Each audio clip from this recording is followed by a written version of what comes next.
Radio Vake Tarifolau. Ai whakawhehoko anga o e Tonga I he kolope. This is Radio Vake Tarifolau, where Tongans can connect globally.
Ka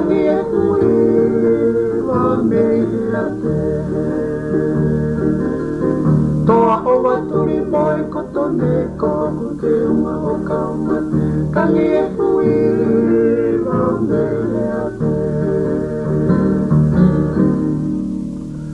whakamole mole e siko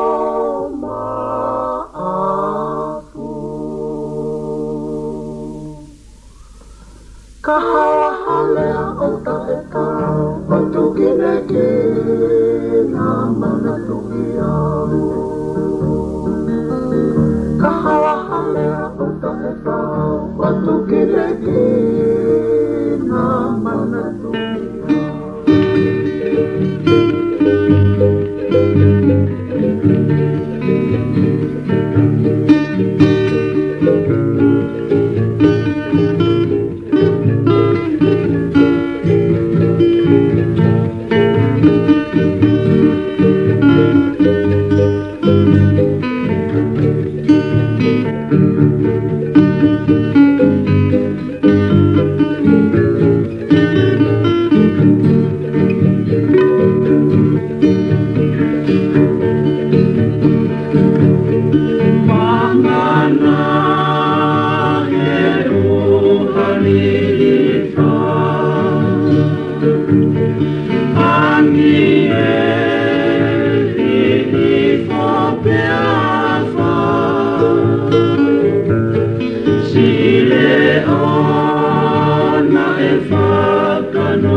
Mama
Te ki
ke tarifolau. Ai whakawhehoko anga o e Tonga I he kolope. This is Radio Vake Tarifolau, where Tongans can connect globally.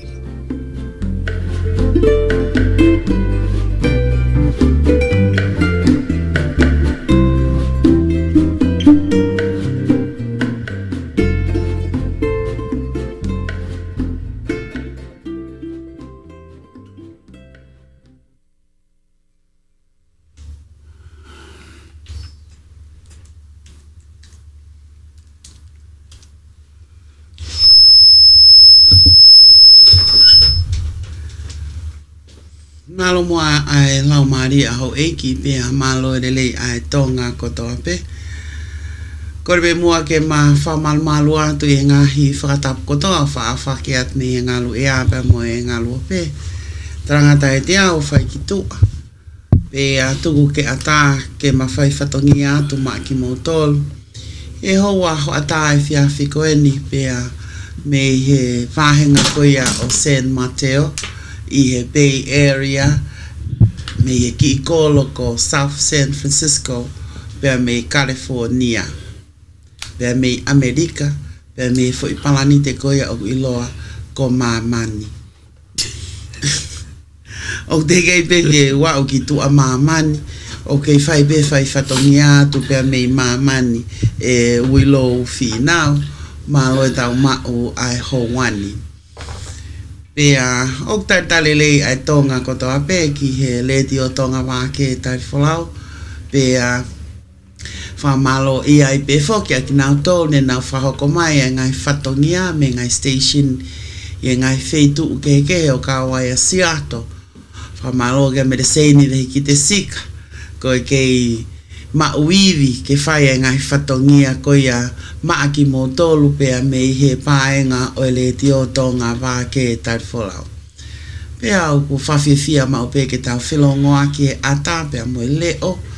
Pea ko whatawange pe o mō mao ha aho le lei I he ahoni. Ka pau koe ahoni na ke kamata ake hange o ke ki ite ita hataha. Whakawhie maari e pe lou loto. Hange pe koe lau koe ai lolo ahalai walu. Ko ene moko moko pe lou loto, ko ene moko moko ia e mea kotoa. Ko ia? Ka pau nā ke ongo I o kwange koe o ku tau mu avale ai ahoni, ko tui o ku maho inga pe ia, ka mata aki pe ai fo I mari mari. Mari. Iyo. Mari pe koe, ula mari pe kita ka kita. O ke mari pe o ke whapolalo mai. E alere. Ulak mari pe kita ka kita. Al pe kita ke sio ata kumi I pe ko fu sio ata lahi pe ko sio ata si I pe ko ki sio ata pe ko o kolo pe ke ata lele o wa ata nenef. Ko me ama inga pe ke vakai lele pe ka ko pe ke mari ake malo hitaha ko te ke lava pe ke pe leva. A mirror on the wall. Who's the most beautiful of all?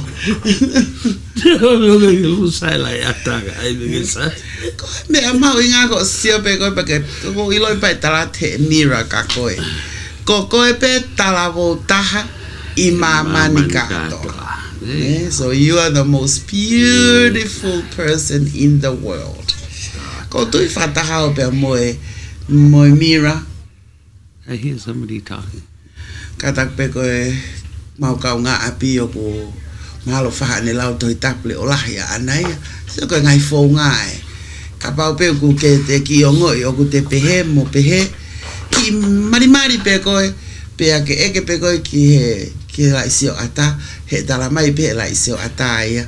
Ko koe pe tala vo tah I mamani. And you are unique in your own way. Ke makehe atu pe koe I hatoe toko taha I mamani koe tau paspas kotoa ki ake paspase kanengo ia tatale leik motor ke paenga Vake Tarifolau pe mo tau ngai polkalama te mawhatongi atu ma ki motor whafofua pe mahalo ki e ono pe koe hawhi fitu te tau mama ai Ko hui ko ngai whatongia o ko amanaki ke whahoko. Ka I he taimpe tau pe o tau whawhetai ko tau pe ki o tua ko hui ko ene tau la mahao. O whai ki tau mo ui o tau au sia mai ai hauani. Ni kai honge whai ngata ne matoki whakauri mai whafufua ki hoa ua me Sacramento. Ko mea koe ki ngai whai ngata ane kai honge ia. I he taim ne mawhakauri mai ai ka ko e maa umai ko e ofa atata pea o toa o whai ke tau mo ui pea o maho ingai ke tau whawhetai mau pe I e taim ko toa pe e whehoko ka te mawhai whatongi atu pea mo sion tu alau makahiri ne ongo wikai kene asi atu I e tau la pe ko e tau ata ka te mawhai whatongi atu maki mo tolu pea ka paulewa o kuke ya me o ke fie kau mai ai he ko tau polokalamani te tau hoko tolu tu pe ke tau kolosi o tānak mai lahi apito ngahi o ngongo whafo off o ko wakai hifo ki ai tau te fito ke ngahi o ngongo mei Tonga ngahi o ngongo me o mo te pasiki mau inga pe ke tau lawe ina ke ha whamiri a koe o he atu Kiripati pe ko Tuvalu pe ko Papua New Guinea manga whanki o ngongo me ai te tau tānak mai a tau whanki o ngongo me Amerikan ngai mea hoko he whonuan pea kai o mafuka ngahi o ngongo pea mei tu apure anga to kamata ia I e taimi tolu lewa ki he whaa ki he nima te tau wakai ai ki he mamani ko ia o e ahoni si o malo loto o ke sai pe malo e tau ma e ahon mo tolu ko ia mo hu mai pe ki whakalea mai kawa fusi o fra mama o pe na aku to ngo I ma o ka yo te asa te ata ngo sione pe amalelele tai ata to I ma wai o sai talele tai ata tu kan gi fai ngamari go ni ke sione ko inga ke mai no pe ma fai fatongi ato ko pe au ngalo ia wange pe ni ange ko ata fu concert ko fai oska pa tu ma MC alelele pe ka to ta ko ka nga MC mo au o ko tu ia me mui me to pui o le rea mai pe me ka tu kan gi fai ngamari go ni ka sione ai se o le mo ma pe na pe ko ha pa kai mo ta kai mo nga ka wa ba o ku tai mu a ha pa ka o kai mu a ba oh okay kege malo Emily fatai ki ta mai e fe fo kolo ko ni tai mia a California to ko si peni ai wa well to wa fit ki he tolu but good afternoon Fia ma fa mare ka fa mo tolu I Hawani te da bi he ata le o pe ta application fi ka ta apu ki mo to mo me mai I he website pea whaangalo mau pe ai kau mamata mai I he YouTube kau taimi lahi tō lahi ange kau YouTube Emily koia ai e se ta ko nau tō nau ngau e ki nau big screen ki nau mea mai he po kalama ko taipe pe le ti o Tonga pea ke pe koe wake e tai flow however way easy pea pau o ku ke he alwa website I ka koe YouTube refer ki ngai big screen Emily koia mo to ko mo ngai telefoni mo fanki iPad sai o pe Facebook keke ka fifi ka fata mo to I he Hawani pe at famalo la hen ki ta station falotu ina program falot wa te pong ko to pe mo fiaf ko to ko e tau hipe tau va mo tau e fa mo ui ke mahino pe tau mahen mo o to ameri kau de tau to ilo pe o tua tai tau kai lai si su ke mo ui kai ke ka ko kau pe ngai fatongia ai pa ngan ki wata whenga maria ki mo tolu apa koe ki ke lava ki he ngahi mau anga keresi o kwhai pe loto ai pa ngani I he a hoko toa pe pe a kapau o ki ke mau lava ke whakakata mau fatongia kolo sa kwe tau station whakalotu o whanwhanongo ai pe ki ngā hiwa whakalotu pe ke lotu ai pe meri koia kai ke koe tau loto a ko tau pe ko le tāpua ki eiki ko le whakamore ngai mea pehe e mo ki I whatomala toki aha apoi mina mpātere galo ko whesio meri Kalo siya pisa. Ka ihe time na rau pe o ku tau whawhita e pe tau ki kau he lau he kau e melingi ngai. Ki lese eiki tau ina siai tau tui ki o tua ko tau eiki whamo oi pe o ku aho tau pe o te haunga ia e meli kai kia ha whawhia ngai e tonu mo tau ki he o tua ka pe ki kakai mo e whanua ka te whinga pa to lelei taha. Te whinga o to lelei taha ki te mao e loto maulalo, loto ofa, loto whakataki mo whakamole mole, peka pau te tau mao ia, koutui. Te tau have peace within ourselves. Ko ta lele ki he fufata mau inga koe nina whahoko he e media. Aia ne tatakia he kautaha iloa i Amerikani o ku iloa ko ethnic media. Pe kono whatongia ke tātāna ki mai a ngai matakari ke kau whai o ngō pe. Kau whai o ngō pe. O whai ai whakataha mau inga ke whakapapau i AF. I gai ngana pe he whengau e aki ka ki he wāmo e pule anga.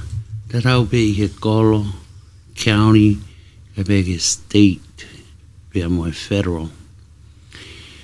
I ene mahu inga pehe ne nau to'o mai taha ngai po kalama mahu inga. Ne whahoko ia he ngahi kautaha i kai whakapule anga hange ko ngahi non-profit organisation. Pana e kau ai ta ofi go tau whihi a stop the hate, spread the love. I ka venga mau inga e meli, na ne kau ia i he. Whakamena nā ku whatonga i he whatako ni, ang moto kona mo lawa ke mo mamata i he lai me koe e whatako ia. Na mamau inga i ai akpea uhinga e meli ke tau mahi noi ai tau whihi a. Au whanonga ke po kalama ai ngahi whamatala me kau whai o ngongo.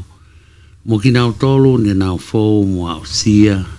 Pe ne nau hanga o publish hanga hi talanoa kau ak mai tau whihi a. Ka mea ngana ste nau dia te au meli ko tau whihi a whakamatakari. Koia.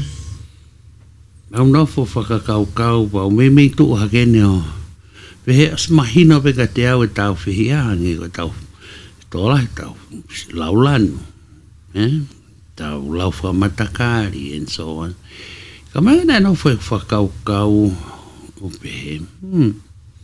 Fefe within ourselves. Fefe a tau tolu pe i a tau tolu. Make sense? Hange puka tau tolu pe ka inga tonga. Fefe ki tau tolu ka inga tonga. Te tau lawe ke tau pe, o kai kau miko e kau riuri he whihi a kai tau tolu. Emily, Kaya. Nā mo kau miko. Even tau o tau toko lahi ring nau to, ka o ku kau muna to si o lalo mai. Ngā ko tau mai me motu mahalo pe tau. Kai ki tau fumata le fotunga lelei, mahalo pe tau toi ki uli ange, pe ko ngau tau, o tau kala. Kai ke, ka koe poingo ko fia o hake. E anga fefe lewa, e tau whihia. Pea, e whanong. Alu pe ngai whamatala kau whaingongo ke whoki peki api e meli. Pako hinga koe na rei utai tu oa wheu i. Kau tuku peke alo po kalama, ka fu po kalama ni na seti e lau mahina ko osi ke tau ni. Kai ke, tau no fua ke tau whia, tau kamara ke tau po kalama. Pefe ki tau tō. Ke liat begi loto. Kai whoki atu e meli. Pako sia mai na ta iate. Kane ngoia tahaya ngahi konferenis ne fai ne kawat ngale dio wake ta flau a ho ko ya ko osi pe hange go mene lave ke asione lahi au pito ngai ka venga na fa hoko e konferenis ko ni ethnic media services. Ko mea maho inga taha ka te au, ko ngahi lea pia me ngahi pot ngā aue e pure anga. Ne ka wai attention le koia o California ni, na ne lava mai o mai halea whakaloto lahi. Ki e kau whai o ngongo. E me ange pia whataha e kau whai o ngongo. Pia kai ngatai ka nei e kau whafofonga, pia me he ngahi pot ngā aue keke. Ka wai ai whafofonga pia me pot ngā aue paanga, treasury. Kai umaa e kau whafofonga pia me pot ngā aue une toka ngā e kau taure kereka. Aging, Department of Aging. Ngai pot ngā aue koia kunau, ko tahai ngai pot ngā aue is a general pe ko pot ngā aue ko ni ko une toka ngā I whakalupua ko tui it's a department, California General Department. Then now yai ka ko mea ko na wakai ki ai mahu inga ko ia ke tau ilo lahi ange ke ngai polo kalama ke pe me ngai pot ngā aue ai pure anga whaka state o California ni. Lai au pita ngai polo kalama ia mo nau ngai ngā aue lelei na aku tok lave I pe e au ia I he whaia conference ko ni aho e wako osi. Pe ai kai ngatai kana e o mai ngai polo kalama ngā aue keke o whahoko e nau present e nau ngahi e nau ngahi ngā aue o whai hange koia ko e tawhaki koia a takai. Hono toka ngai kina ai a takai I California ni ko e tawhaki koia kukol. Na e hao e kukol ia tala mai koe ko whaunga lele I tahai pe ko tahai ngai whaunga ai kukolo ke tau ngā aue a ke taimu whahoko ai a lipoti hangai mea. Ne ke lahi au pito ai ngahi mau anga whamatala whaka ofa pe me pure anga ngahi pot ngā aue whekau aki o maulawe monua e aho e ua koe kua osi. Maria pita mea kena koko, Koia. Ngā unahonga mai ngahi key ways ke te kumi o au historia o hake mo ngahi MX file XML file. Ai ngai whaile ko ni kaui he ngahi report whai ki hange o ngai keisi pe ko ngahi tala noa te lava ki ta foki ki he ngahi tau e whiha ki mui au pito, Koia. Pero ngai whaunga ko ni o lava he ka whai angoge na hanga o keri ko toa hake ai ngahi information ko ni o whai tau ki he whaunga ko ni na hanga o demonstrate I he whataha, Lai pita ngai mea na kai ke na e whiripe he ethnic media ai po kalampa koe ke live atu. Koia. Ka koe lai taha po kalamaya na e lere peo to kose e whiaf pouri ke whitu walu. Fu PC a pita schedule kai kia taimia e ata ka nau whenga peo le rei taha o atpe o whatrau ke mea na nau lotu ke tukwat ki tua. Ka koe ako mea lahi I ngai whatapendi niongo ne toton ke ma kau he whatako ni rau o si ana ai lahi ma wholau ko iai ni ma whenga ke lawa I he taun ka koe tau sia koe mili ke whaunga whonuani pia na whakawari a pito tatau whito ki he treasury e nau pe he whakafua ke ova he lau pliona e nau tokoni ki he statei kau kai ki ngā ue e ki he kakai hina kai ki ilo he kakai o au ki kau whaingongo Koia. Pea eke makikoa ki hiki koe nima o ki nau tolu o ku nau mao ai whainga mali e ko ia me treasury o statei toko taha pe out of how many people was there mili Au pita. Kai ke, pia nau tala mai le vai whaunga, ko hae whaunga, pero kau e ngai mea te ma sio gei ka hao pia wa meli ki he whanki small business e kau Tonga wau nau whima tokon, te malau le mga publisher ai ngahi information ko ia. Pia mo ki nau tau ma si take most information me ngai waa ke state ti, po tu ke tahani ai ngahi Nga information mau inga ke tau tolu kai nga tong.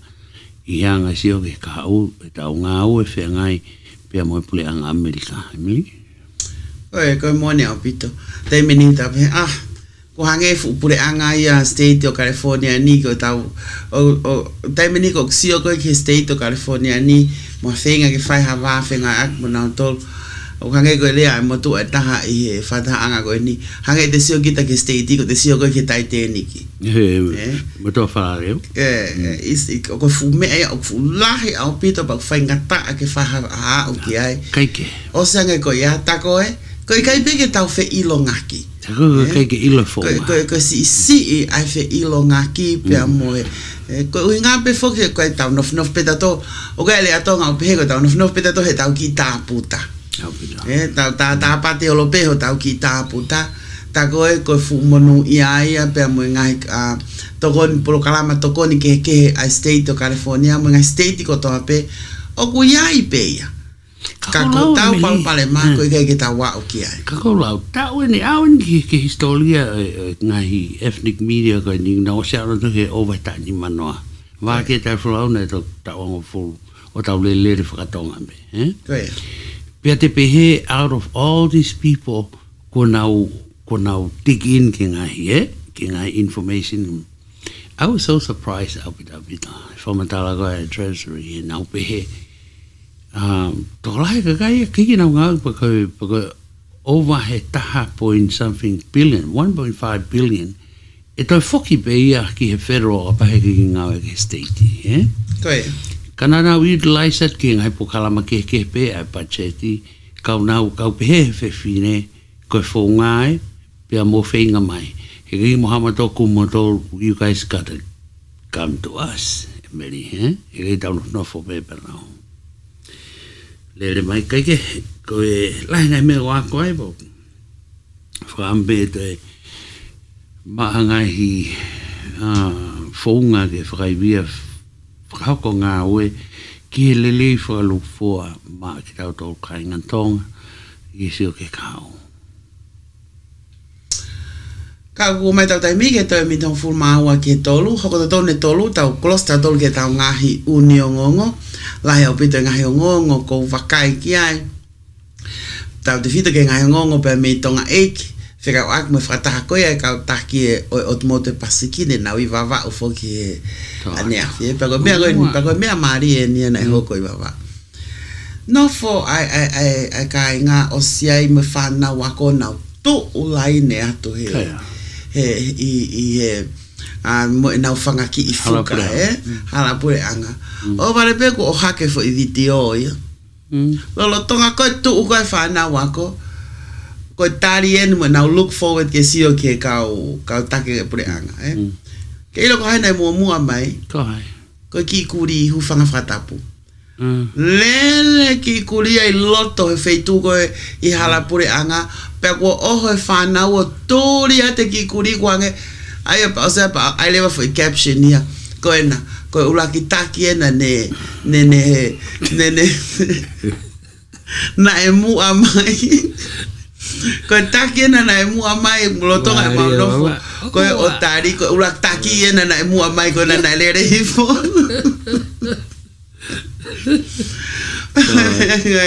koe mea koe nai hoko I wawa. Ba ebe fia kaureka ai? Ma ebe fia kaureka kau maari e koe foi caption koe I hono hulu I mai koe nau tuktau wheturi koe mo ki kuri he loto halapure anga he ene foi me ahake pe I loto kai turi koe he tamaiki ka koe kaureka kau tui mahalo koe feitu atu I ka ameri pe koe fe koe o tui pe koe kakuria mi whalare u whawhatapu koe ka foi caption koe pe caption mo me ato a koe ulak taki e na oe kau ngai whanua e pasiki koe na nele hake koe na I ala mari koe ia mea e lisita pea koe te sio hifo whaka ofa make he pea wawa e nau sio atu koe ngahi live mai kake manatu I foki na e toi motu hia ai internet I wawa Ie ki mofuike ko ni koe na e hoko koe I aho koe na e whakawa I whakataha e kau taki koe mo te pasiki Na te o mai ngongo na to mo tu hia ai internetia. Ai ne ke live me va. Ke pege na live mai. Ai ngai me ko ya na e hoko, Ka ko mai fe video me fe. Ai video ni ai. Ka mo I kuri fa fata. Oh, mau pe Facebook ko share ta kai lo pe to la ka na share hol. Ai na pas ko ulak taki u ilo ko taki fo no afe. Ka ko ta pe ka taki ma ko taki pe ya taki mo to ko va. Kako e te wakai fo ka ki aha live si hao me wa vau. Kako e mea ko mau inga e tau wakai fo ko ia ki whangaki live pene as mai ai na tau na torki po tau kanawe. Na te mo mea tana e pehe e wa vau ia. Iyo mau tolpe international kai ke toi hangai fu waka whakakau tau, Waka whakakau tawa Amerikani, waka whakakau tawa Australia, e nau tawa tu koe, o atu koe, e nau kau pāsese ki wawau, e nau kau taki ki wawau, Pana e whuk mo sekretar seniale koe, United Nation, ka koe, lahe o pito, I kai lisita koe kia whangate volo I wawau, mau, ko hapai peu lahe whangate volo. Kako tahaya tala noa maari ka te tau toko ko hoko ko ia ai tolu te tau wakai ki tau ngai uni ngongo te tau wakai ai ke ngai ngongo lele ngai monu ia o ma ko os whakaha I Tonga I ola ko ia whataha ko ni kako e nau retreat ia na whai koe I an a ane afi te nau foki fole vai ahoni o tā pune whale ale ai whataha ko ni I he ahoni o tuipe koe ahoni ai ko a whalai te ia pe pe mga ngongo ke pe me he kakalo tonga ngai kakalo tonga fo ne o mai me ngongo me ngai ta fa ki ko yang ko ngai ngongo me fa mau anga o te mari ngai ngongo ya ko me fa mau anga pot ngai polisi ai de tau wakai ki ai e tau ngai uni ngongo pe I he te tau pe ko wakai ki ngai ngongo me pasiki tau te fito ki e taha ai ngai tala noa I Amerika na iai foki I whataha koe ni I Tonga ai Secretary of State Deputy Secretary of State o Amerika ni Pea na ane iai pea koe te tau wakai ki ngahi o whaia o mai pea me Secretary of State whekau aki pea mo e mea Kako tata no pesione ko tu mau enga ki telefoni ko ni ke tare mala. Iyo. Keke, laia pita tau ngai ngong o ku mawakai ko ki ai pea. Hangalau. O ku ia ngai ngong o wifu e whanongo o ngai ngong o ku o tau hoha ki ai tau da fida ngai ngong whaka mo e whaito kona tampu. Maringa fu ngai ngong ko ni ngai whamtala mai e ngai mea hoko I Tonga neo lele e whanama inga koe nika I te tatau be o ku lawa ki tau wakai ki ngahi mea ke hoko I Tonga me mega lai taha whoki ngahi ongo puka mau anga ongo me mau ia me he whamau anga koe lai taha o ngahi ongo me whamau anga koe ia o Tonga pea ko iai o peisi ai tokolai. Pea lahi pe mga hiongongo I he hange ko Tonga Independent o ke nga hiongongo o ku peisi nau ripoti ko ia nau tolu, puka nau whakaukau, puka nau view, puka nau opinion. Kaike o ku ai ko nga hiongo te tau sio ki ai, ka te tau e roko atu ia I he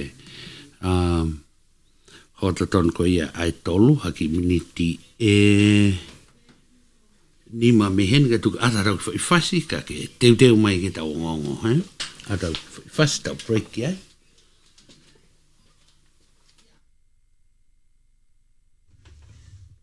Pea tau whoki mai ki tau ngongo.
malo mo la Maria ho eki pe malo lele ai Tonga ko to pe. Whainga Maria ngoni ke tau wakai ke ta whanki o ngongo lava ke tātā nak mai ke tau inasi ai I he Hawani. Te tau kamata pepe me ngahi o ngongo whakamui taha pe me Tonga eki.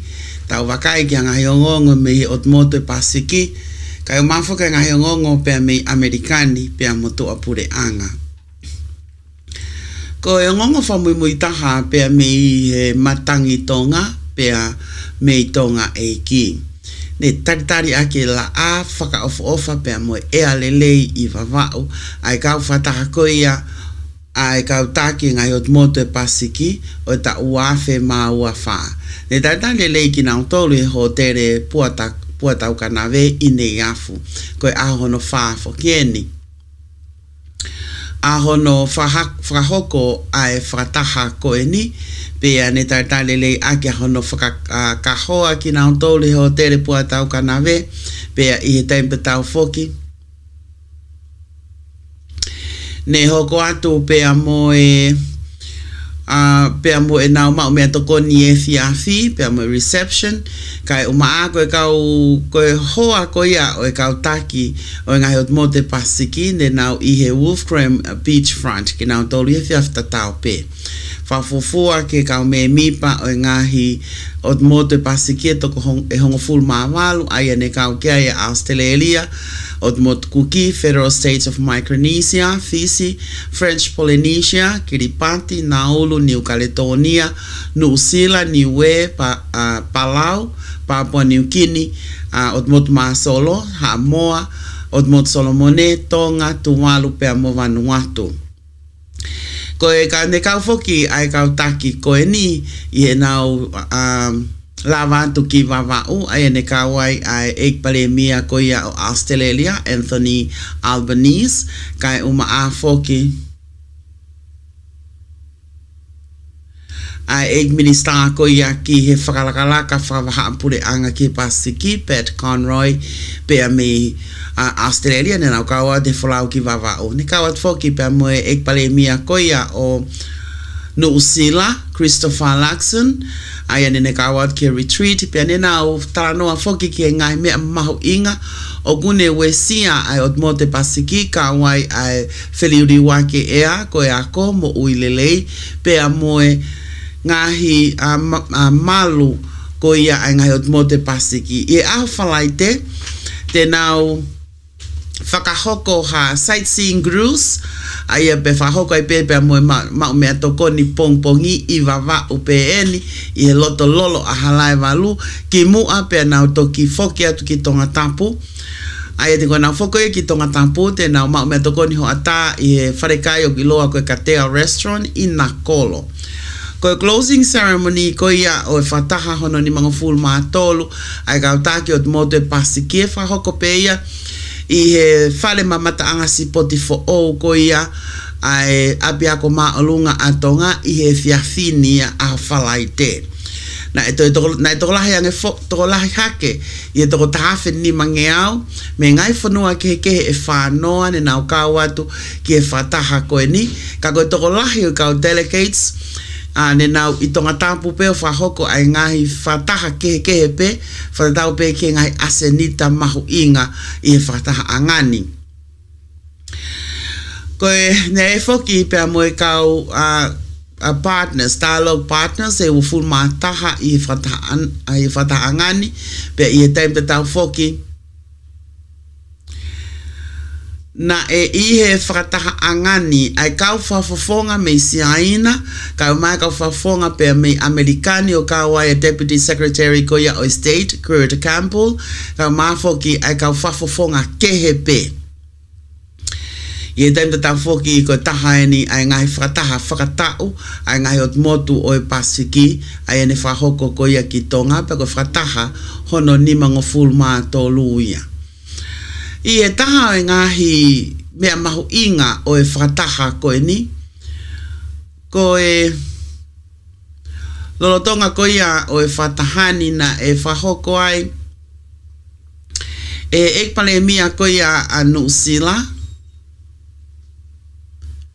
Na ane whakahai ai tokoni fe unga mo paanga paanga Australia e hiva po ne nima miliona ko ngai polokalama tokoni e ni ke ngai tukui kolo na e whakafo ke e minister ko ia Australia ke ngai whakalakalaka whakavaha apure anga pe mo e pasiki Honorable Pat Conroy MV lo tonga ko ia e ne ahiatu ki taha o e ngā ue mahu inga ai Modi Tonga Trust ai ane whahoko i havelu na ne whakawat foki ki o ahi ki ngā ue mahu inga koe ni pe i he taim te tau pe foki na ane whahoko ai tukupa Australia ke paanga Tonga e tahanima miliona ai a koe paanga Australia e hiva po ine nima miliona koe tokoni koe ni o whatau mu ai ke ngai polokalama o ngahi kolo i taim te tau pe fok na ane pehe te nau whengau e aki vāo fi au pito pe a moe Modi Tonga Trust pe koe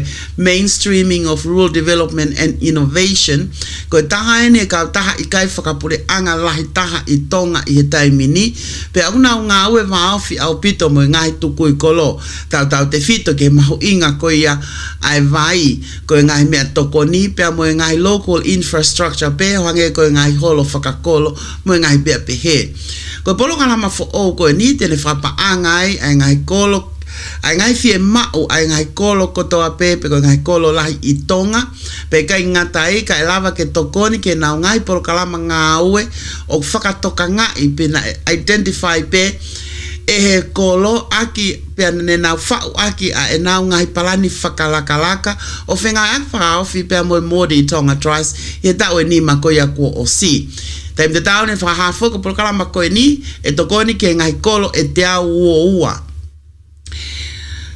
pe a koe tau mua maho inga taha o nau whakakawat ke polokalamani ke whapaanga ai ngahi palani ngā ue ne osi whakotuu ai he kolo ke hoko ia koe nau palani ngā ue pe koe nau hala whanonga ki e whakalakalaka pe kai ngatai ka e kau whoki ai a hono whakotuu pe kono toi whakalelei e nau mau anga mai koe whakalelei e nau mau anga mea tokoni whahoko hangahi pe koe langa hangahi whale pe koe whale hufanga e community te imo koko ai whatamak whakaina tula pe a moe ngahi polokalama kehe pe ke lava ke whakalakalaka ai tuunga koia o kuiai ai tuunga matatari e community pe koe kolo ai ngahi palpalema ko mai he whiliuri waki ai ea e taim te tau ne o swahape foki e palemia koia a Australia e lahi o maho inga au pito ke whaiha tokanga makehe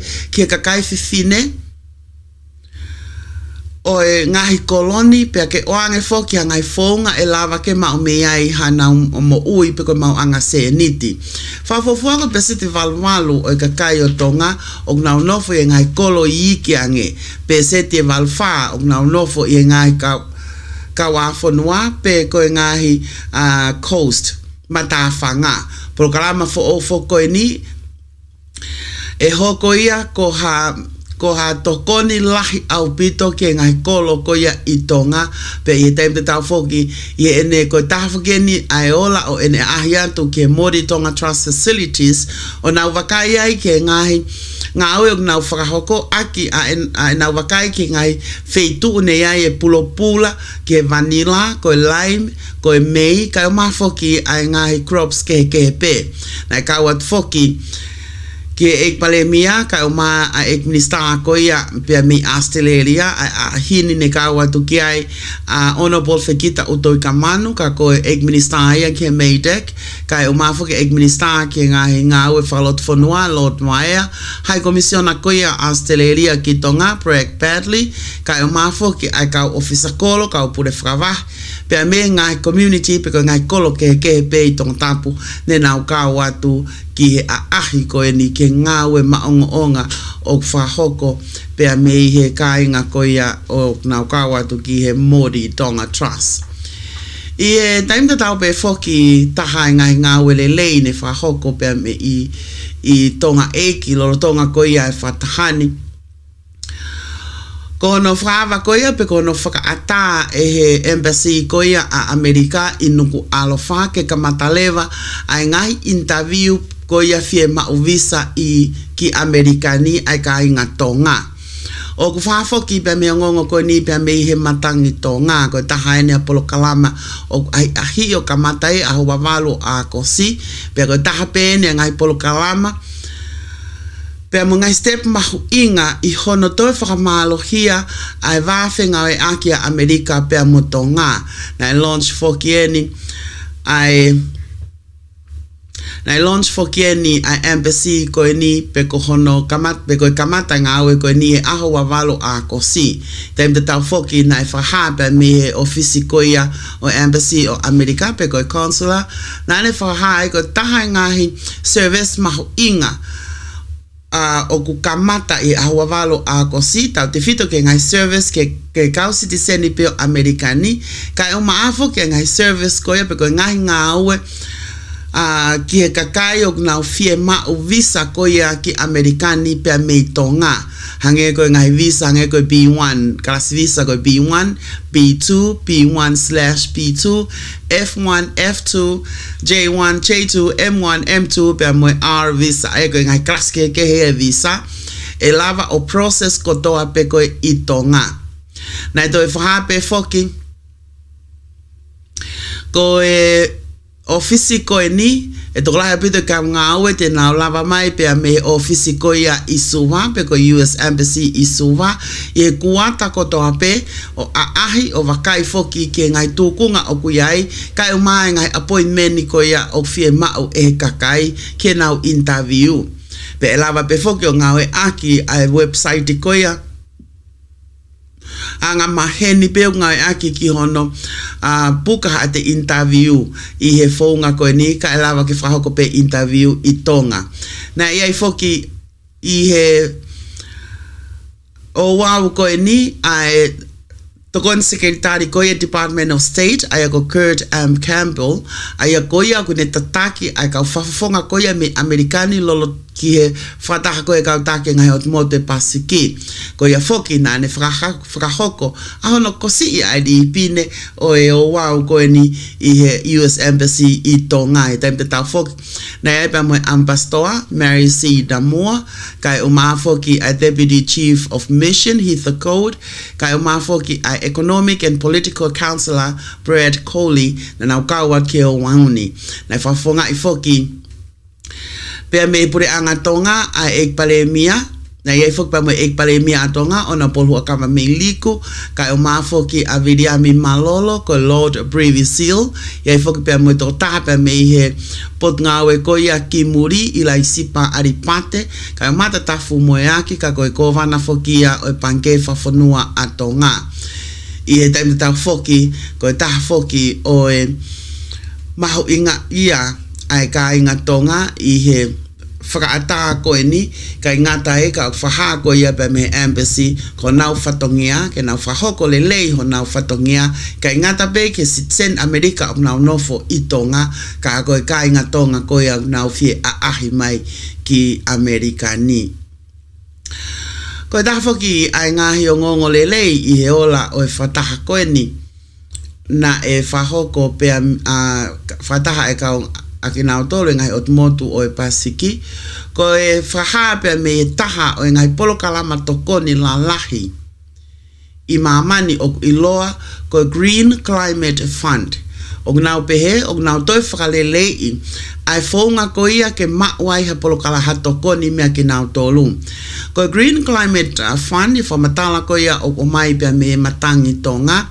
te nau o nau whaha te nau whakalelei ai whaunga ko ia ke mawai ha polo kalaha tokoni me te nao tolu tau te fito a hono toe whakaiki ki ange pe hono toe whawhaingo fuange ki he kakai ko ia i Tonga pe mo e pasiki ke nau lava mau ha tokoni pe me he polo kalamani ko e whahafo ki a e he Head of Vulnerability and Communication ai ko whiwhine ko e Nico Stephanie Spack i aho ane a fi inuku alofa o ne pefoki ko taha ngai whalelei de nau whahoko ke whaunga ke mawai ha paanga pe me polo kalama tokoni ko ni ko nau toi whakanou ai time frame ko ia pe ko taimi ke tukuange atuai ai paanga pe me he mahina e taha wha ki he mahina pe e taha aia ka pau te mau ha whahinga fund peko ha tokoni me he Green Climate Fund ko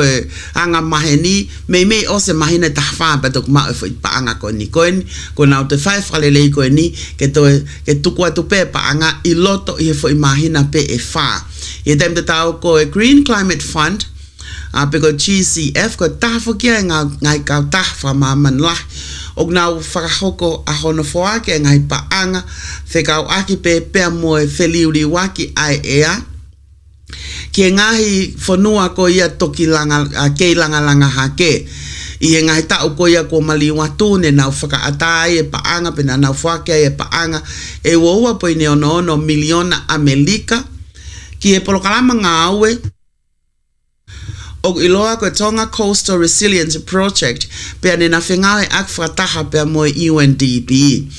Og na o wakai foki ki e whiema o viviri ko ia Tonga kai o maangai o Mote Pasiki ke na o malawa o matatare ngai whainga taa ko ia o mai e toe maalungange ai tahi kai o maafo ki e toe lahiange tafia ai ngahi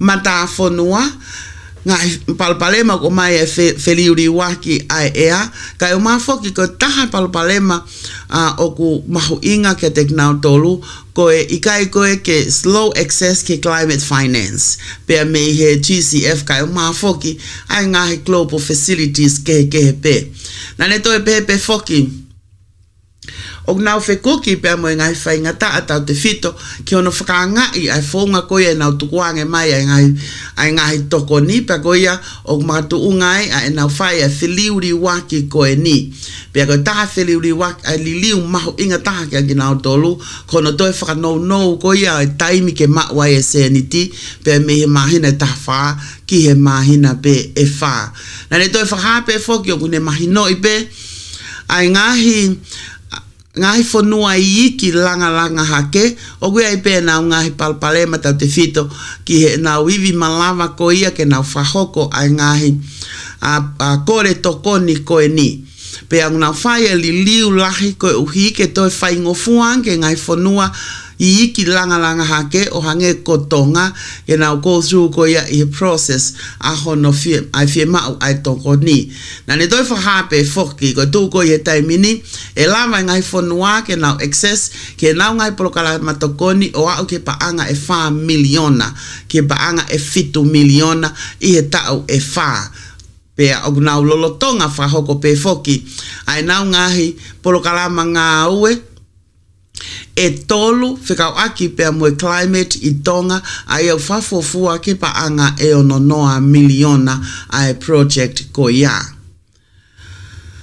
Mei Tonga e kei pe te tau kei nofo pe I he mahu inga ko ia e ngahi mea mahu inga o hake pe me he ngai whatahaanga koe ni o kulolotonga whahoko I Tonga pe a koe tahaini a ngahi o ngongo lelei koe ni koe launch a phone application I Tonga pe ko phone application ko ni tele o mai ngai whakatokanga ki ngai whakatamaki ke pe ko fuafua taimieni ke fotu wai ha whainga phone application I Tonga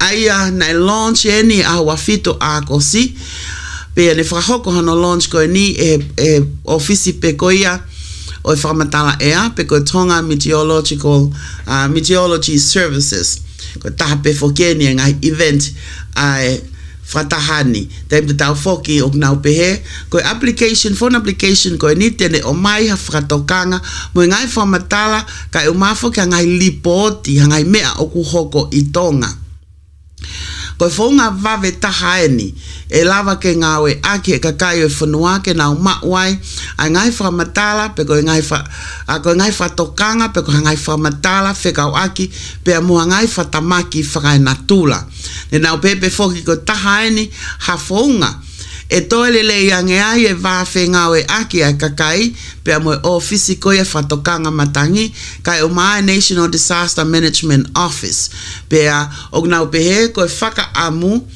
e lava ke hoko ke update eni e time ko toa pe a ke ngawe aki eni ke whakafowai ai ngai whakatokanga mahu inga tau te fito ke whatokanga pe au kula, whatokanga hake ko ia ai tahi, pe ea u ai ngai whatokanga ko ni ke ngai whanga ki kolo, mo whanga ki motu toi i ki ange.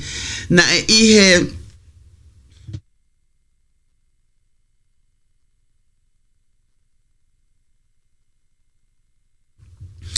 na e o wau ni focus ke tal se ni ale ko ia o World Meteorological Organization pe ko e ka tahaeni i maamani o ne toka nga i ko ia ai ngai whamatala ea ai ko Professor Celeste Saulo na ka wat fokia i pe moe Miss Stephanie Speck ai ko e Green Climate Fund Lead on Vulnerability and Conflict Affected States. Kawat fokikia ba mo CEO ko ya I made action akau ola kayo maa I program manager pe me sprep ayako offer fa nunu na if you fear au pito foki pe mo WMO schedule senyale ko ya o World Meteorology Organization ko uhi kono fotu a phone application ko ni pe kai ngatai kanane fa ha a nau popo ki ngawe ko ni fa hoko i Tonga pe hoko tai pe a nau popo na fa question e ka ola ai mau inga ko ia o fetu utaki lolotonga pe mo teu ke fatamaki fra natula ko e nau ako pe ni ki ngai me mau inga ko ni pe me ko ni hoko i hunga tonga hunga ha apai i ngai ta ko ia ko mali watu ka i time te tau foki ko no launch ko ia phone application ko eni fafofua ke pesete hiva ka kai o Tonga te nau mau iPhone application ko eni pe te nau mau ngai whamatala to tonu i e taimi to tonu o whawhekau aki pe mo feliuri waki ai ea e lava pe foki ke te download the phone application ko eni pe me he Google Play ka pau ko ha ate smartphone pe ko e Apple Store o ka pau ko ha ate iPhone taha ia ngai ngongo pe me he matangi Tonga me he nepi tu no tu hake me he nepi tu no ke whatokanga ko ia ko toko mai he sekretari ko ia o United Nations ai ko Antonio Guterres ai ko tahaini o whatokanga SOS ko ia ko sea level rise ai o ne pehe ko ne whatatau ni ki he reporti ko tuku mai me he World Meteorological Organization pe ko nau report whakau aki pe mo o to motu ko ia o e Pasifiki ai o ku ne pehe ai o ku fie mau au pito ke whai ha whingawe aki pe mo ngahi whanua ko ia ai au nau kau ki he G20 he ko ki nau tolu o ku nau hanga o wesia lahi taha o e whiriuri waki o ea emeri ai kau admira seni ki hono wesia paure pehe o ku whimao ngahi o motu ia he Pasifiki ke nau ture o lahiange ho nau leo ke kau emiris ko hia ko e fupaanga o ku o ki he whanoa piliona i he tau ko toa pe tau ko toa pe uanoa uanima au de pehe ai o ku fuwhi maa pito ke tokoni mai ai ngahi whanua lalahi ke ngahi whanua ko ni hange ko Tonga ngahi motu ko ia o e Pasifiki ko uhi ngā ko ki nau tolu te nau whepaki pea moe wesia lahi taha i he whiriwi waki ko ia o e ea.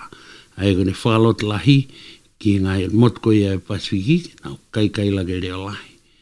Ko ia ke whakaivia ki nau tolu ke nau tuu ma teu ki he wesia i he kahau, kai pehe foki ke nau mui pau o whatatau ki he area pau whamama lahi whikau aki moe nau tuku pā ki hono whakasisi i ano ngau e aki ai ki nau ngau e aki ai ngahi lolo, in other words, mani, Aia koe kauia e ngai whakatokanga nā ne tuku mai i a tūsite ki he ngai whataha koe ni I Tonga. I taim te nau pēna te whai pia mai whakataha minista koe ia o I treaty, kai pehe whoki ki he His Excellency Mr. Omar Shedhaden, aia a dek, aia koe kaweni I he Foreign Affair me he Caribbean ba mo Pacific Islands ai kaweni kautaki o e delegation koia me he United Arab Emirates because UAE ane whahoko e whakatako ni mo e minista koia ki he treaty mo ekonomika whakalaka koia a Tonga pia ko ka tahaini o e focus ha whahinga potential investment I Tonga tata fito ki airline kawai mo ngahi accommodation ni sectors sector aia o nau pehe o fufi ma o pito ke toe whakaivia pe toe tokonia ai te whaaki ko ia ki he whewholau aki wholau eva pe ai kai ki ngata pe I he waa ko ia ka e toe tokoni ke whakaivia tonga I tunga whaka ekonomika. Pe kono whalea taha, aia e hanga he UAE o tokonia a tonga, ano mahu inga ko ia ke toe tokanga ki ta whaki o wakapuna, kai pehe ki he ngahi I ko ia ha ngahi accommodation nemeri, hai tokoni ko ia, kana e taitalirei e toke tāwria mi waske lātu, ai hoko atu ai whenga moe aki, moe talatala noa ki he langa whalakalaka e sio ki he kahau, ke benefiti ai a Tonga, pe a tautau te whitoka no langa ko ia ngahi infrastructure, Kake kou tānak mai peke ngahi ongongo ki ngai whakataha koe no oku lele koe I he tainimi.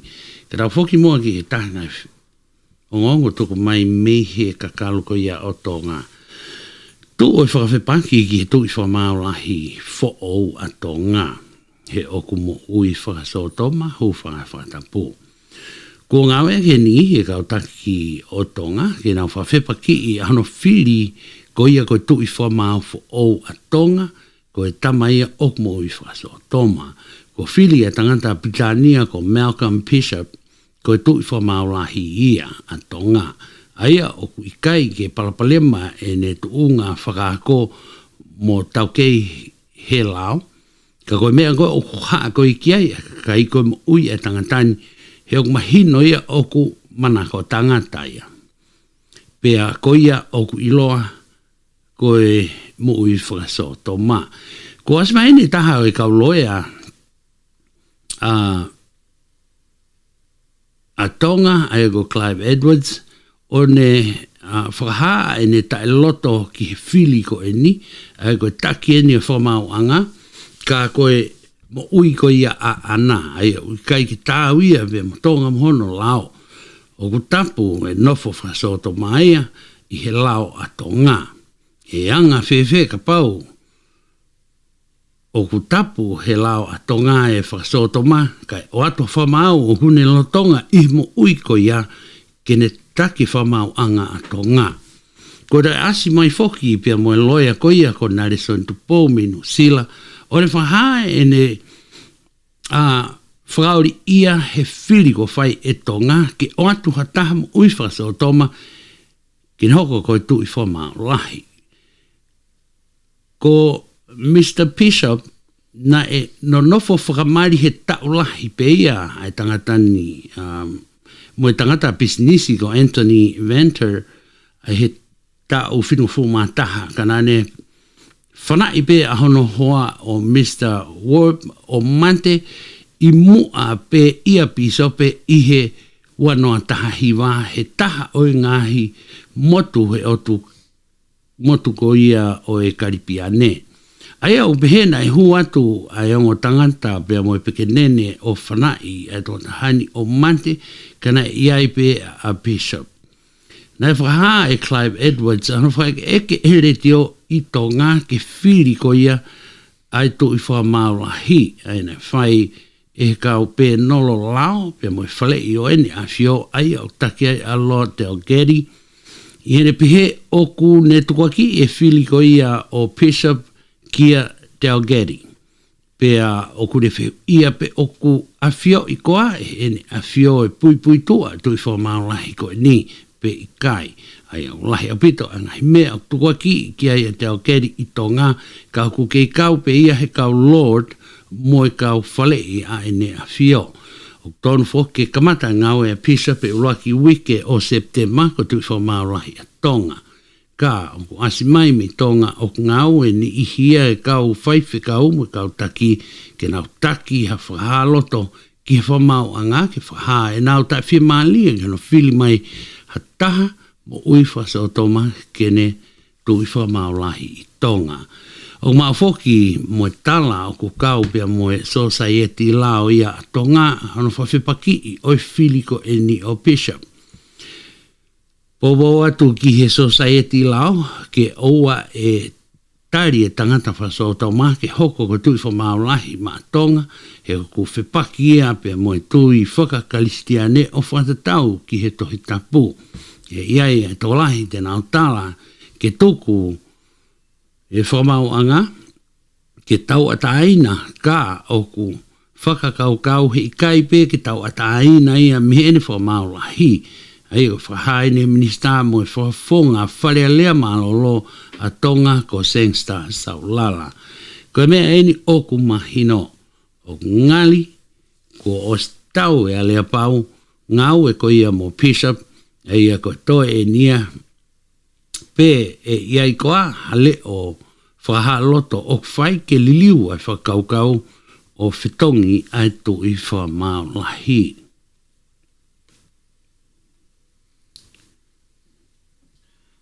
Me he Tonga independence. Ke kau muri he laiseni mamata tofua ako eni, ako ne paanga lele, kai munoa pe Tonga. Ko au he whamau ngā ai whakalao e ngā he kau taha business mamata tofua e taha tolu me wawao. Ko ui kai paanga lele ai whahinga business ini, pea koe tō lahi taha o kau business ko eni kai muli. Kai munoa pe ka kai Tonga ki he fu monu he whahinga business paanga lahi ko eni. Ia hoa e mahina nina, tuku mai ai e whamaulahi, kupa, e ne tūtu uni ki he whakawhikiki whakalao ai ngahi kau taha business I wawau. Ko uhi, ko whakalahi a ene, ai ehe minista taku mamata, ai ngahi laiseni, mamata tofua me he lahi ki mua I he aho peko ta ua noa o no. Aina whi unga pe mo kau taha business e taha tolu, na fuaki e nau laiseni. E ua noa, na hiki hake aki ai laiseni e ua noa. Pea e siulai e ua noa ua tolu, kua weni ki he laiseni e ua ono kua fuaki. Ka I he tau kawe ai ngai business na e launga, o ku hoko atu ano hiki ai toko lahi oi ngahi kau taha whalele business mamata tofua a ke wesi ai ai mala e business mamata tofua a. Pea koe ua e wesi ai pea moe whanga tofua a he toko lahi ai kakai oku nau mamata I. Nai mga tukunga whoki e whakaukau ia ai launga pea me helipoti ai CEO malolo ai pot ngā ue ko sione moala mafi aia nai kawai ai whama mafa he ngahi whama oni whakai sae nisi ki hewe sia o e whangatofua a he taimi o toko lahi ai ahono mamatai ki nau tolu. Koe mahina siulai ki o topa he tau kotoa koe taimi whawhanau ia ai tofua a pea kulata mai ke potahi o wawau koe ne mawhana ke whawhanau ai. Pea koe taimi peleple ngesia ki mo ui ai tofo a, pea koe futoko lahi ai ngahi kau taha e wesi ai ai taimi mau inga koe e ke whawhanau ai tofo a. O kau foki pea ikai ha tau kei ai ngahi business for o en ihi a hono tokanga o e kau launga, pea e hoko ai a palparema ki whanga tofo a, Pea mo malu ai mo ui o kau taki mamata ai au na wahia a vavau. Ke mamata mo kakau mo e tofua pea o ku iai alai sen makeheia o fuaki ki he kakai pea mo e tofua ko uhi ko tau kei makehe o e kakai o nau tokonia ki he kau folau ewa i he taimi te rau peo kau foki pea mo e tongi ko ia mamata tofua no wasia he taini i he taimi ko ia e tokolahi ai ngahi kau taha he holo e totongi pea o kutui e tokolahi ko uhinga lahi taha ia ko e ongo i ngahi kau taha na nau kai monu mai i ngahi tau ko i kimu ai more ai maanganga ko he ko tokolahi mai ai ngahi kau taha fo ou o nau vahe ai folau ewa. Pane kau he lipot kene CEO malolo ko e funga pe ia e lava ke solova anki e palpalema koe ni ki hana whangatangata o ngai laiseni ko ia ke fuaki ka i he taimi te tau pe ko e tuu ai lao ko e minista pe o kune whai te liha i he lahi o laiseni ke fuaki na taki mai he kau tohi launga ko ia ai minista tak mamatamba pot ngau e to taha ko Mr. Goldrick pea ko ene whamatala whamo o ni na ne whaaonga i pe e ia ke ngā oe aki ki he toenga ko ia oe kau launga. Kage, nei kai ke tali he whamau ngā ke whaiha whatonton whakalao he o whakalao pe a mawhai pe ia pe ko e mawhai pe ia e minista ke whaki a ngai laiseni pe a mohono lahi pe a ko e ta ko e toluia he kau launga na anau kau ki rau tauria he ni ihina toki laiseni ki mui mai. Aia o ku whepaki ai pa mo e tohi launga koe ni ki hana whalahi oe ngahi laiseni. Pea ku hange o ku hanga e tō tolu koe ni o launga i pe ki nao tolu. Nei whae whitutake CEO e takmamata pe ke whapapau i mai ai talanoa koe uhinga ai launga koe uhi koe kau e sia o nau whenga ki he pisinisi taki mamata tofua a. Pea o nau fu malohi whapaanga ke whihangai pea moe ni ihi koe ni.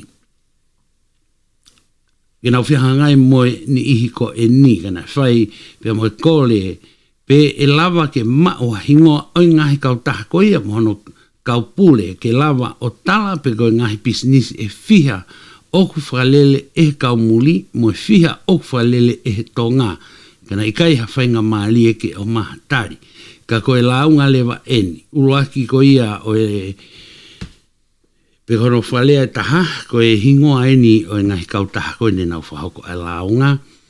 Aia ko Saatima Heneth ko e Whikawa ko e Pelunga Diving Limited ko e Whikatolu ko Shane Walker Whikawha ko e Vava'u Game Fishing Charters Limited launga hano nima ko Diane Clark ono ko e Tonga Expedition Fitu Mohammed Heneth Whikawalu ko Dolphin Pacific Diving Ltd pe ko Whikahiwa ko Jones Business Service Limited ko e Hongofulu South Pacific Sea Adventures LTD ka behe foki ki he whikatahataha ko e Well Watch Wava'us Limited ka behe foki he whikatahawa ko Kokokara Beach Limited pe a whikatahatolu ko e Treasure Island Resort Limited.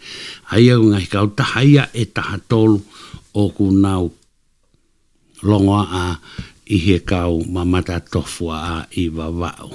Emily?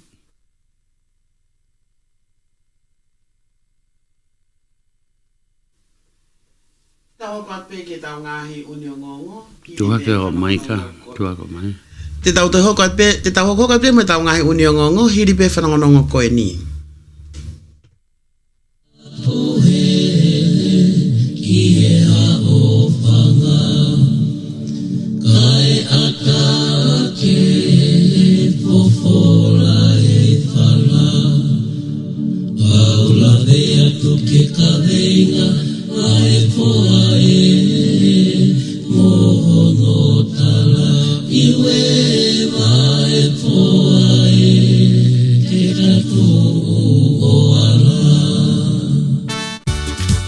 United Kingdom of Foa. E tau mua ngā ue e whakaivia ai ngā hi whāmili e wāhe ngā Foa. I tau lele iange ai tau ngā whakaako. O ui haisini hange koe tauhi e ngā hi apikolo e maa. Tau ngā whaekonomika o hange koe whakatupulaki e mau anga ngā ue. O aki ngā ue i whalehanga, o kanga, a tai. O mauto e rau kawe i foki ai mahu inga ke iai hapalani ngā ue i hoko koe whalala anga i whanonga anga oi mo ui. E tau mo mataha, e ki piki hama kai vai manawa. Pātolo ake whakalakalaka, e tūloa, e ki kai mo inuai, ai tau tangata mo e tau tangata oi wāhenga Foa. O mautu pā ki whai o mautu ko ingata, e le lei whalu fua, a koe moao, e tangata i whanua o Foa. Āpā pātu, United Kingdom of Foa.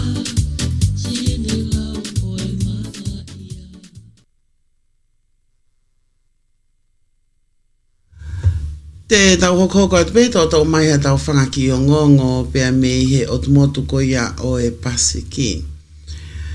Ko e taha ngai o ngongo mahu inga ku o mai pia me Radio New Zealand International.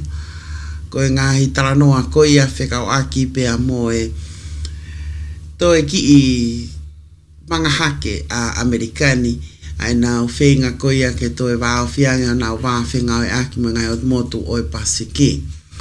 Whāgoe ma me Radio New Zealand International, ko Amerikanine nau whanongo tokanga au pito, lolo tonga koia e whātahano ni mangu fulu mātolo e kautaki o ngai o motu e pasiki i Tonga. Ko e o nau whenga foki ke toe le yange a e nau ngahi pou whakadiplomatika whakahoko o mo te pasiki whatatau ki lawe ko ia a sekretari tokon sekretari state o Amerikani Kurt Gamble na e foki e Kurt ane whahake kau whaiongongo i whataha ai kautaki pia mo kau whaiongongo i ahopule lulu nane pehe.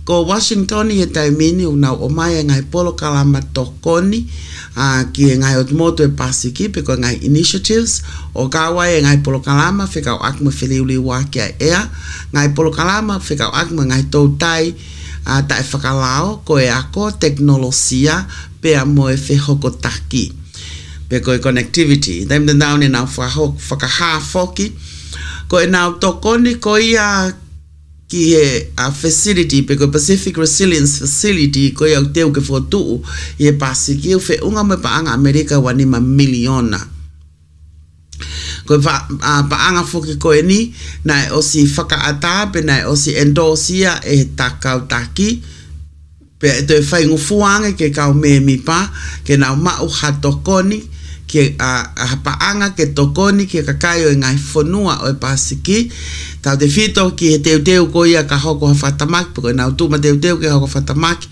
ka whaunga te nau lava o adepti ai ke ngai palpalema kai umaafo ke ngai polo kalama tau te whito ki disaster response nane toi whakahape foki ai mahu inga ko ia ai nau ngahi whaunga pe a moe pasiki e taimini pe au fia au pito e pure anga Amerika ko i ngako no taritale lei ki nau tolu e kau taki o moto e pasiki o kune tui ko e nau whanongo tokanga ko ia ki e ngai whaunga tataki ai kau takini pe a me ngai whanua tātaha o moto e pasiki ko e nau tau mu aia ke nau whanongo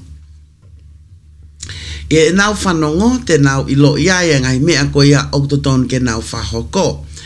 Nai whafoki ko Amerikani u whafufua ke kau dialogue partners e toko ua full mawha ne nau kawatu ke whataha ko ia ai o mote pasiki ai au kawaia si aina ko pureang whatataha Europe, Francais, Britania mo ngai whanua ke he pe.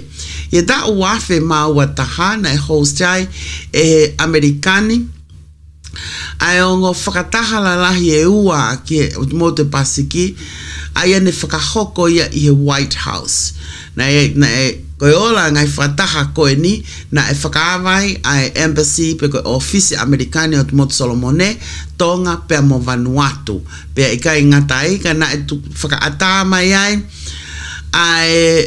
palani ko ia a Amerikani ki he na whengawe aki waawhi mo ngai o tumotu pasiki.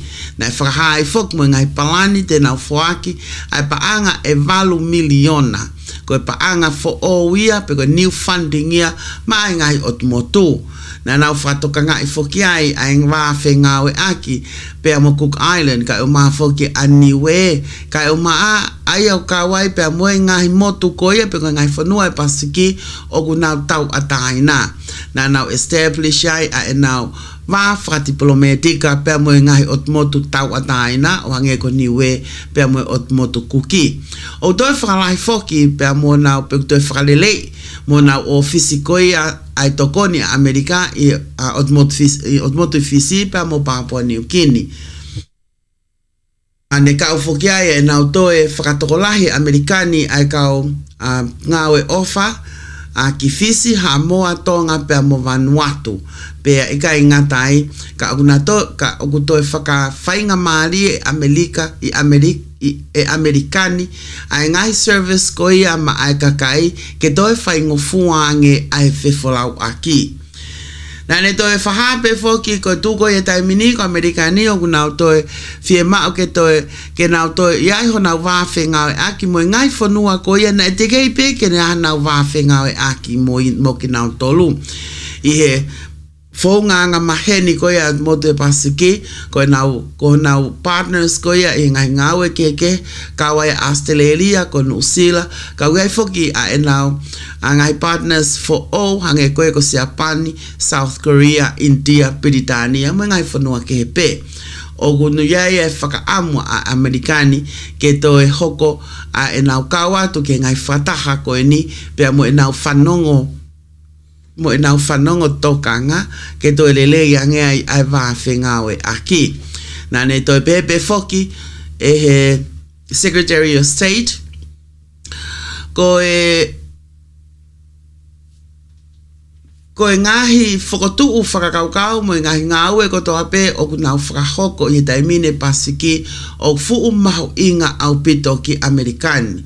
Pea i taim te tau ko e nau ngahi whaunga ko ia a e nau alea kai umaafu ke ngai consultation o whakahoko o whakamamafa ia e mahu inga ko ia o e atakitu a ngāue pe ko e transparency. Nena o tatad lelei pe foki e Washington nia ai ngai popo me ngai whanua ke he o ka wai a Beijing. Pe kai ngatai ka koe tukupa ko ia sia ina ke na whewhangawe aki me ka kai pasiki ke whapapau. O toi lelei ange tu unga whakamo uia ka kai pe mo well-being ka kai o pasiki. Ka neongo ia. O gai be foki a hoha Amerikani ko ngā ko ngai mawhai e ala malava ke mau e sia ina pe agai foke ngai elemenitia e ngai alea ko ni o gai ke whakatemo kalatia o na ko na osvakai Amerikani ki ono abuse e ngai whanua ko ni ai ngai whaunga ko ia o tau tai pe agai e nao tokanga lahi au pito he e malava e ngai alea pau ko ni o kukau kia ia sia ina kene toe whakalahi ai ai mawhai o sia ina ko ia ki e ngahi o tumotu o e pasiki. Ka i taim te tau pe foki ko Amerika o ku nau tupaa ki nau tolu ki a ngahi ki e nau ngahi toko ni whekau aki mohono tau kawei ai totonu ai tangata pe a moe whatongia ko ia o e temo kalati i e ngahi whanua. Taha e ngai o ngongo pe me o tumotu pasiki me Radio New Zealand International. Mea Radio New Zealand International ai pe, ko whaha me kau taki ko ia o e Pasifiki ai nau whaapapa ai pekia ko ia o e tui o e kau Māori kingi tuhe ita. Ai whaha he Secretary General ko ia e Pacific Island Forums o kune tui lahi to tonu ki hinga motu ko tawa pepe ko e Pasifiki ki nau hanga o mon a malolo ko ia o e Maori King ai a wiloa ko kingi tuhi he itia. Whatau ke wham matala ko ia mi he kai o e mi kau Māori ne malolo ai tō tahani ko tui ko ia ai wilo pega Maori King, e malolo peacefully pe surrounded his wahanau, ai ne fai a schedule ki hono fai to'o e mafu fai tapu, ka ne malolo e tō tahani, hiria a hono whamanatu e tau tahavalu o hono fotu u ko ia ke hoko ko e tui. Whadau whamatala ko ia mai parent waka. Ko king tuhi hei itia o ko ne pehe ko tahaine toko taha ki whika ihe Pasifiki in the region. Was well respected. Pe kei ke ngatai Niongo whahoko ai whaasasinga ai whataha ko ia ai Pacific Forum I Tonga kaweni haongongo ko devastating ke Cook Islands ke ke Prime Minister Mark Brown ke foki ki he kau Maori ke whamanantu ai ngahi ngā welelei nai whahoko he tu I koe ni ai nā ne pehe haera era ariki ne pehe is a very sad day for us Cook Islands. Haera ete ariki aia go lea whaka Cook Islands.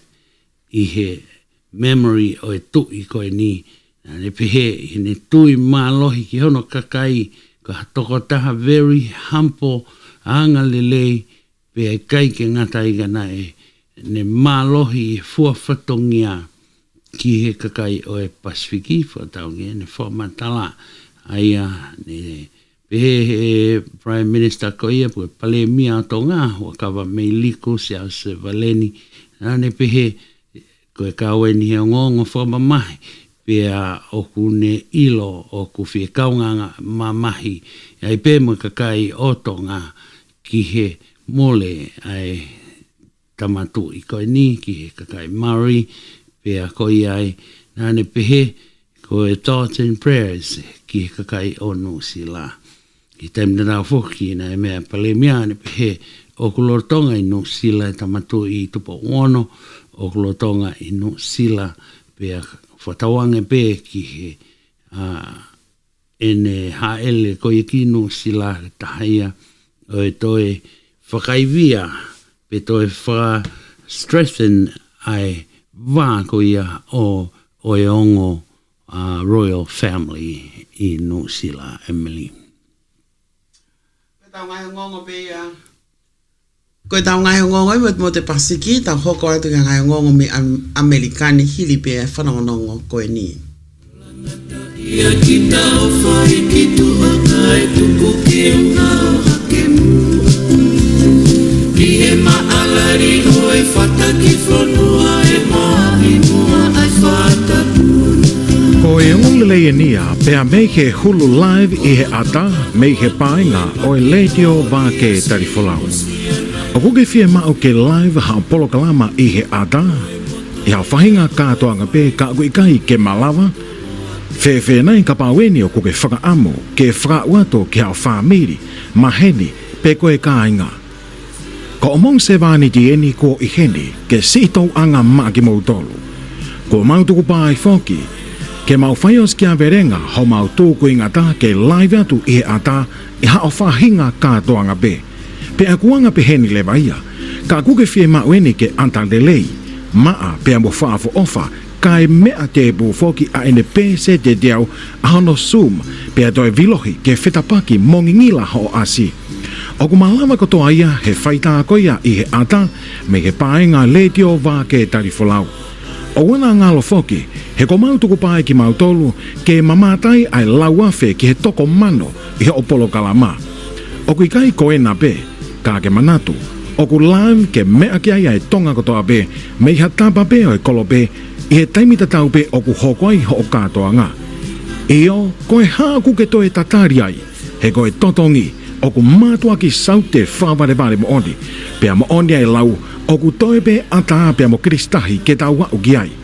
Ko iai fituta ke mai rewa koe ke fika telefoni ko e ono ni manoa, valvalu hiva noa valu hiva fa, pe ko e ono ni manoa tolu noa fitu, fitu nima taha, ki ono ngahi whakaiki iki. Whatonga iange ka mau fika telefonia e ono ni manoa, valvalu hiva noa valu hiva fa, pe ko e ono ni manoa tolu noa fitu, fitu nima taha, ka mau pāking ta ofia tu giai. Malo apito, pea meke hulu live ata ai radio vake tarifolau.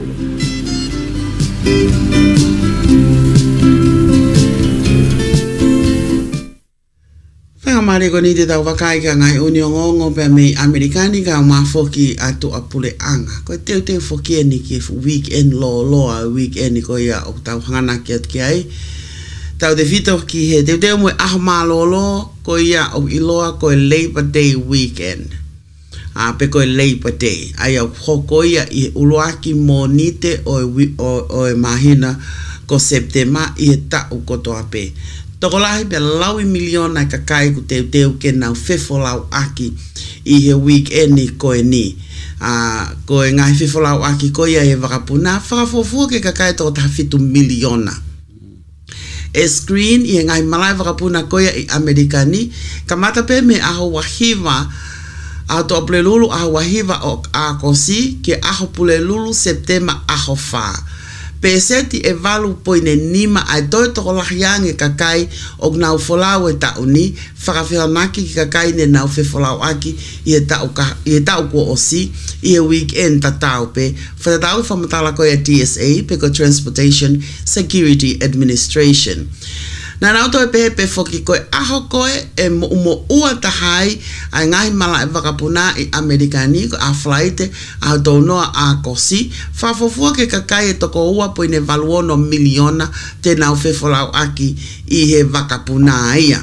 E taim te tau whoki koe ngahi na e mo ua pe whoki ai ngahi whefolau aki ia i ngai aho hongo fulu ko ia ko osi.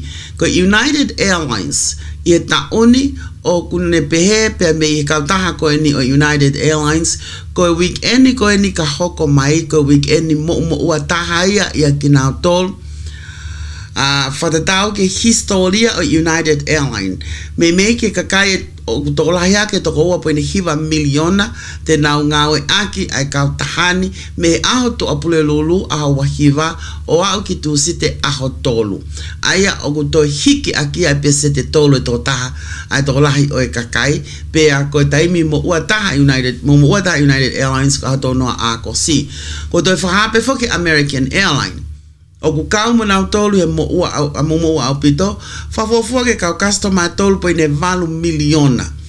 Aia ko United Airlines ua po ine hiva miliona, American Airlines tolu po ine valu miliona, pe a ku whahafoki pe a mei he Southwest, o ku kau mo ki nau tolu e futola he au pito ai kakai kua nau puka. Ko ngai mana whakapuna koe au pehe e mo ua taha ai au kau kia Hartsfield Jackson Atlanta International Airport ko mana whakapuna whawhapure anga koe a Chicago ko mana whakapuna whawhapure anga koe o Dallas Fort Worth i Texas pe a whatatau ki e whatatau e ke whamatala ai website o kiloa koe hopa. E taim te tau whoki o toko lahe kakai o kunau wholau atu pe a me ngai wheitu ke Amerikani koe wholau ki New York, Seattle, Los Angeles. Aia koe tāketia pe koe toko lahi taha kakai o nau wholau koe wholau ke ngai wheitu e tolu koe ni kau mo Seattle toko lahi kakai o nau alge LA, New York City. Pe aku toi mo ua pe foki pe mo whewhanonga aki a koe me alele. Ai au pe koe worst time ke te whakauri ai aho to apure lulu. Me time taha hoa taha ke fitu tau noa. Ai koe ahonia. Whatatau ia ke taha o ngai analyze o me ngai kau taha. O iloa koe INRIX. E awhalai te lewa koe taimi mo ua taha. Pe ke te avoid ka pau ku te lava avoid ko te miwa ki o no e fiak a flaite a ho moni te ko foki a kakai e tem ta ta pong ke valu e fiafi ko ka fataha ko ko ka fra uri ko e AAA o nau pe he o ku hangange ko to holo hifo e to ki holo hifo ai to tongi ko ia o e gas I he weekend ko ni aya et ki holo hifo pe around $3.50 ia ngai state ke he go California ia kai pe ke to holo ia ko ta ia o ki o mo ke ta to kanga pe ki ai te ko ia o e ahamalolo ahamonite I time that I fuck my family gonna interview ko o Vice President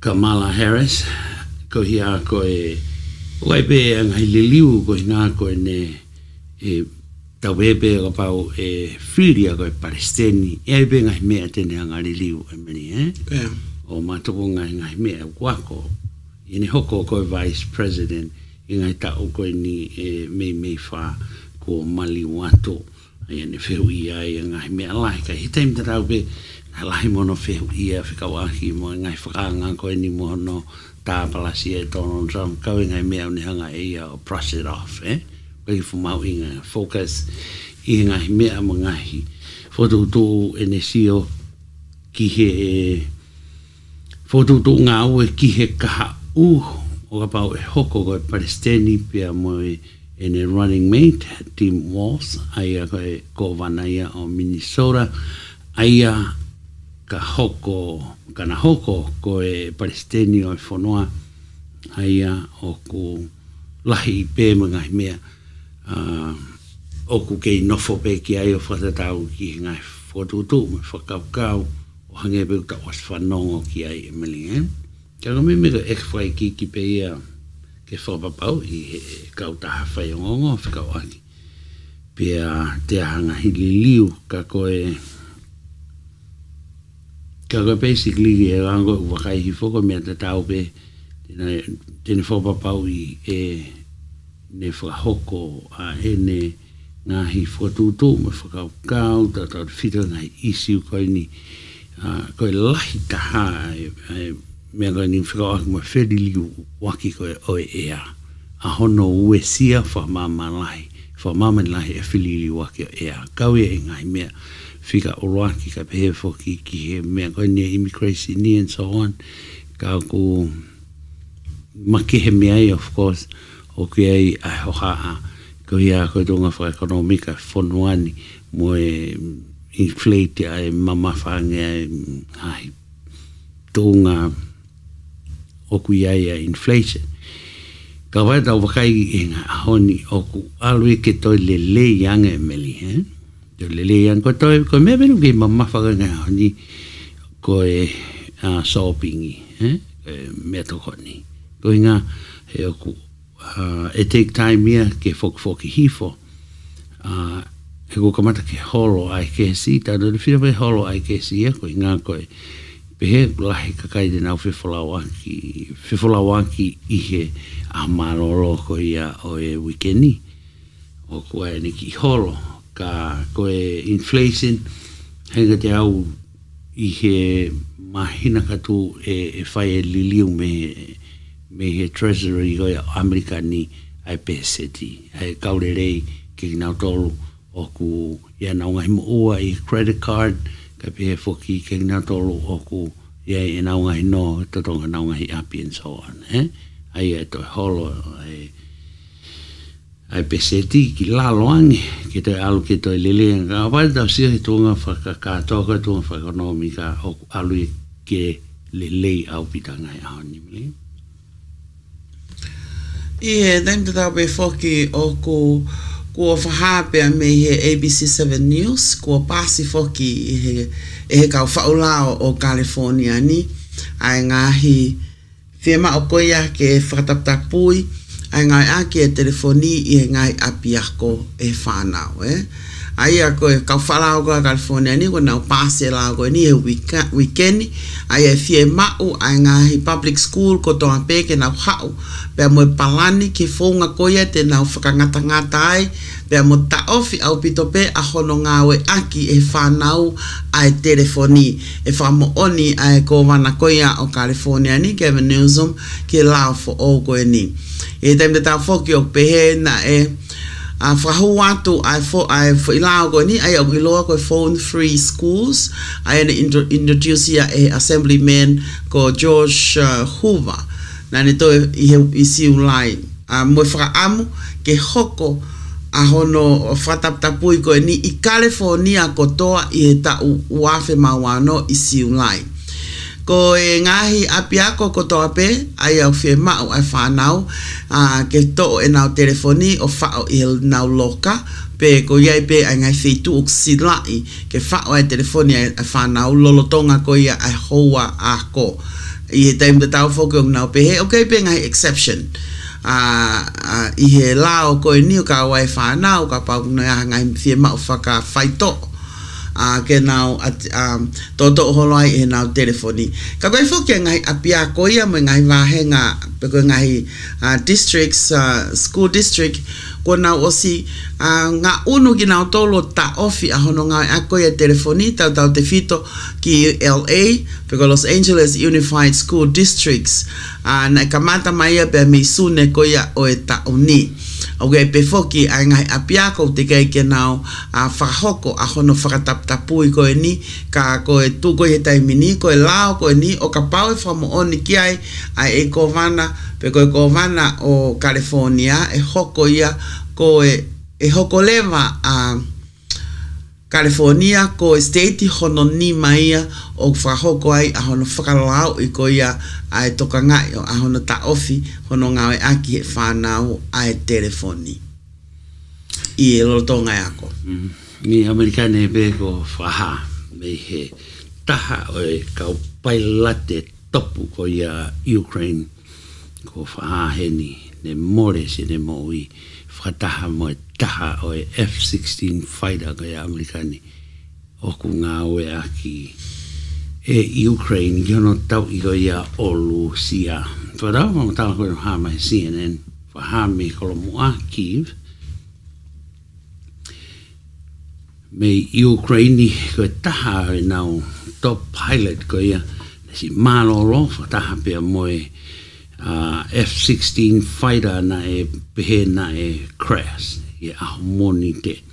Whatau whamtala ko ia e nau tari ai whanua ke o mai ngai whaikiki me he whakautau ko ia o Ukraine na pehe me he Defense Force nau ilo na e ai a era i he mea ne hoko i he incident ko e nipu mea koe na hoko whatau ki he nau mao pehe whoki ko e tahaini o e fuafua ilo a hono ngā aue aki ai Ukraine ai wakani o whatau ki he whamatara ki he tau ko ia pia mo Lucia ai e ne toki ha mai eni Ameriki mamani in other words neongo ne si tala pe Amerikani whafuafua ki he sama ko e ni ko ia o e tauni which we already passed sama e kamata hono ngā aue aki kau tau Ukraine ai wakatau iloa koe ni o Amerikani ai au iloa koe F-16 ngahi seti eni ne whaamu a Ukraine ki hanga e Amerikani o whaaki hange ki Ukraine kana e mei ai hoha ai a Amerikani mo e whakaukawat pe hanga whewhe a hono oange e whainga wakapuna whakauna pōni koe ni ki ngā oe aki e he whanua kana e kamanta ai tukupā ai ngai whanua ia i ulope ke nau si whakiange e nau F-16 ke ngau e ke Ukraine kono tau i koe ia o ki tau koe ni mo Lucia ka hoko ai whatamaki koe ni o ku hoko ke iloi tane e ngau e aki e Ukraine ai F-16 ke kau i hono poupou i peko hono whaivia o e tau koe ni pia mo Lucia pe unau pehe i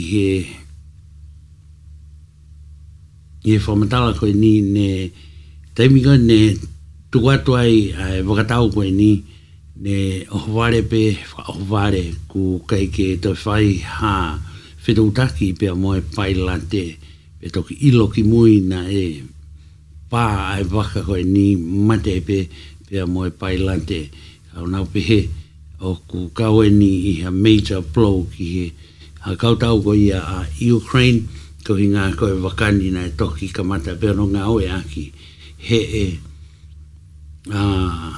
kautau ko ia a Ukraine I he ngahi mahina ko ni kua mali wa tō ka he taim na rau pe whahafoki e tahaini ngai mea ne ho haa kia Amerikani he koe a koi koe ni o e kau pailate o ku kamata pe ia e no taha ke tau taha e mani Koe. Aona si a koi koe ni kau pailate koe ni a Ukraine whakawawa wege mahina pe e ono kau pena ngai mea e whihanga ngai kau whaha me he Palestini koe ia o Ukraine Vladimir Zelensky na ne pehe I pongini ko e Ukraine Air Force ne na ngawe ke F-16 ke na hanga o destroyer ngahi missile ka pehe fuki ke ngahi drone launcher a Lucia I aho moni te ka kauia I ngahi confirm combat ne whahoko e ngahi wakatau F-16 aia neongo pe ngai mea koe ni oku hoko ka hoko pehe oku fuulelei au pito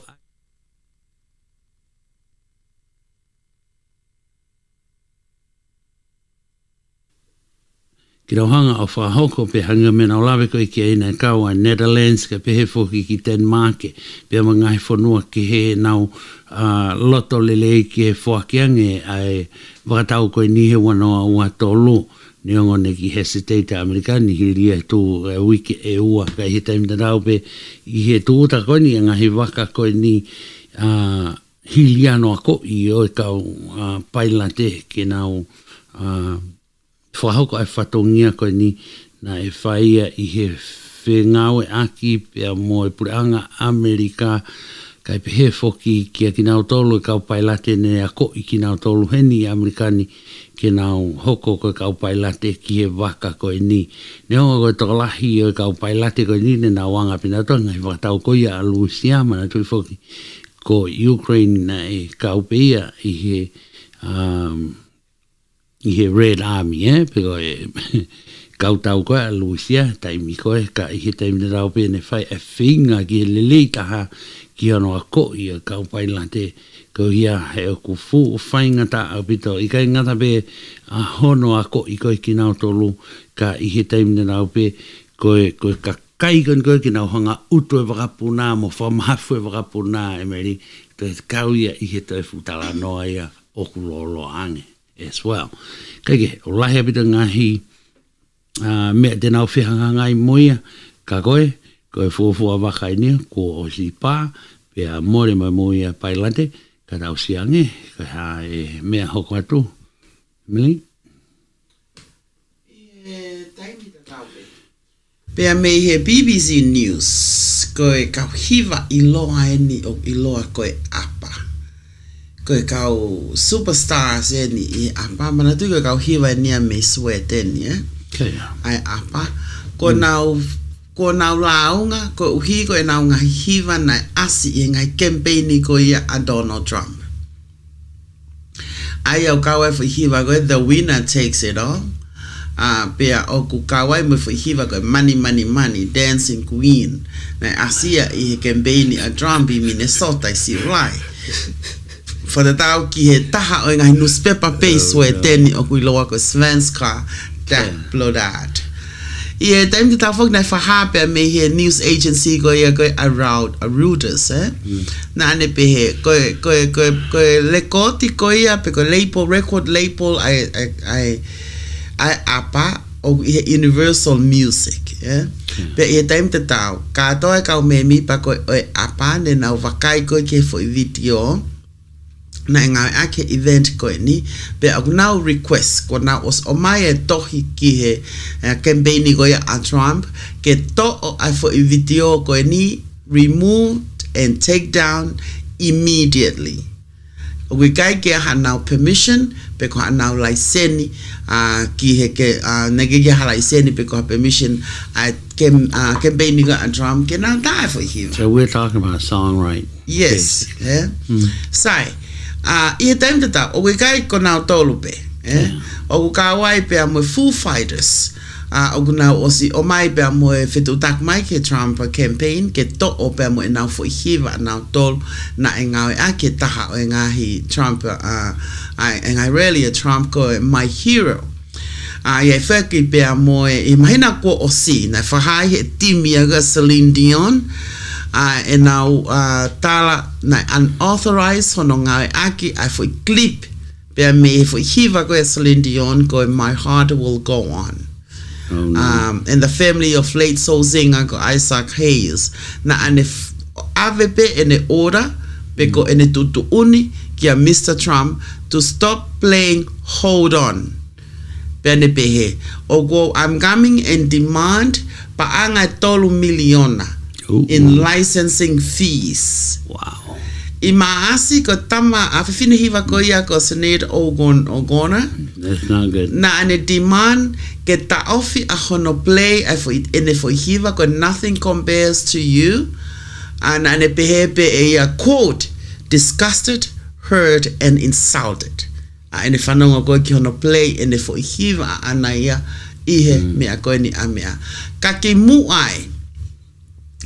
Na osi demand be na osi firma opeya pe me Adele me ka hiva koya ko Ram R.E.M. Rolling Stones mo nga hiva iloa na osi demand pe na tolu not to use their songs. Neongo o ko ka musician pe ni ihi o kuna success ke na ta ofi ai ka politicians hino nga aki ai na nga music kai Amerikani ko ngai campaigni o firma o ye ke na ma e na tolu a political entities license from the music rights body ko BMI ko na tolu o na oange ko access ke na ngai aki 20 million tracks ke na ngai ko he na uralis ka e time ta foki o ka artists ka publishers o na kole pe na osfa hape ai kai ke na loto ke oa e kau ainga na e ka tahi vai e taha spokesperson me taha o ngahi band na tala ke publication ko e na ka pau ke ko paanga ko ma ko me royalties ko e na ngahi va he tai o tai ko e campaign a Trump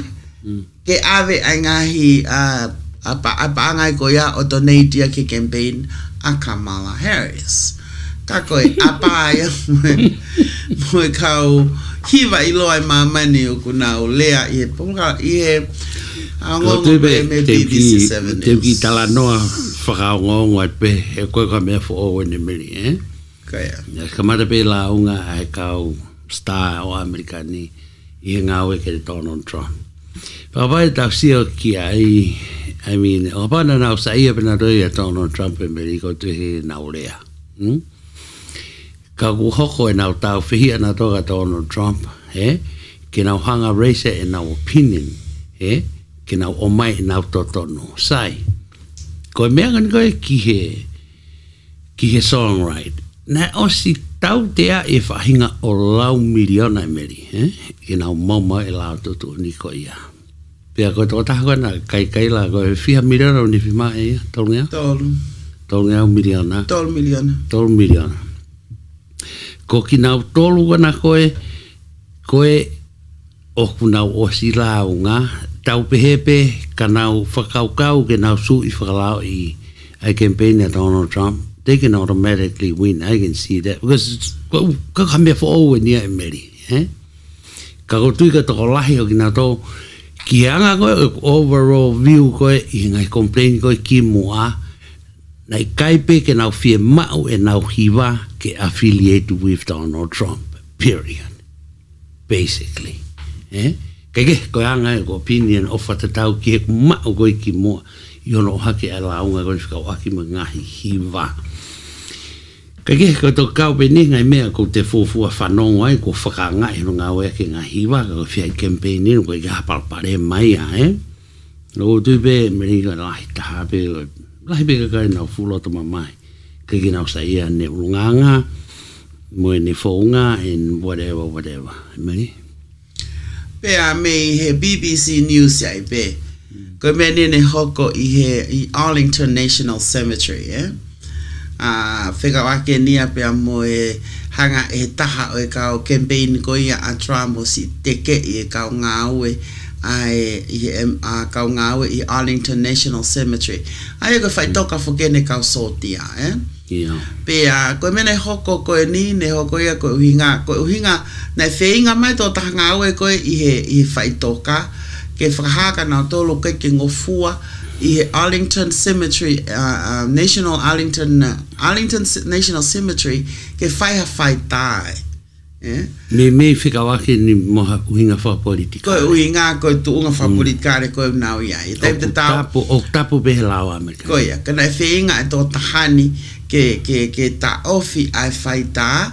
Pea mo ene wheinga pe whatatau ke ne whamatala ai tō tāko ni. Nei wheinga pe ia ke ne whamahino, ke ne whaha, ke nau tolu kau campaign. Trump ke oa te nau whai tā a video.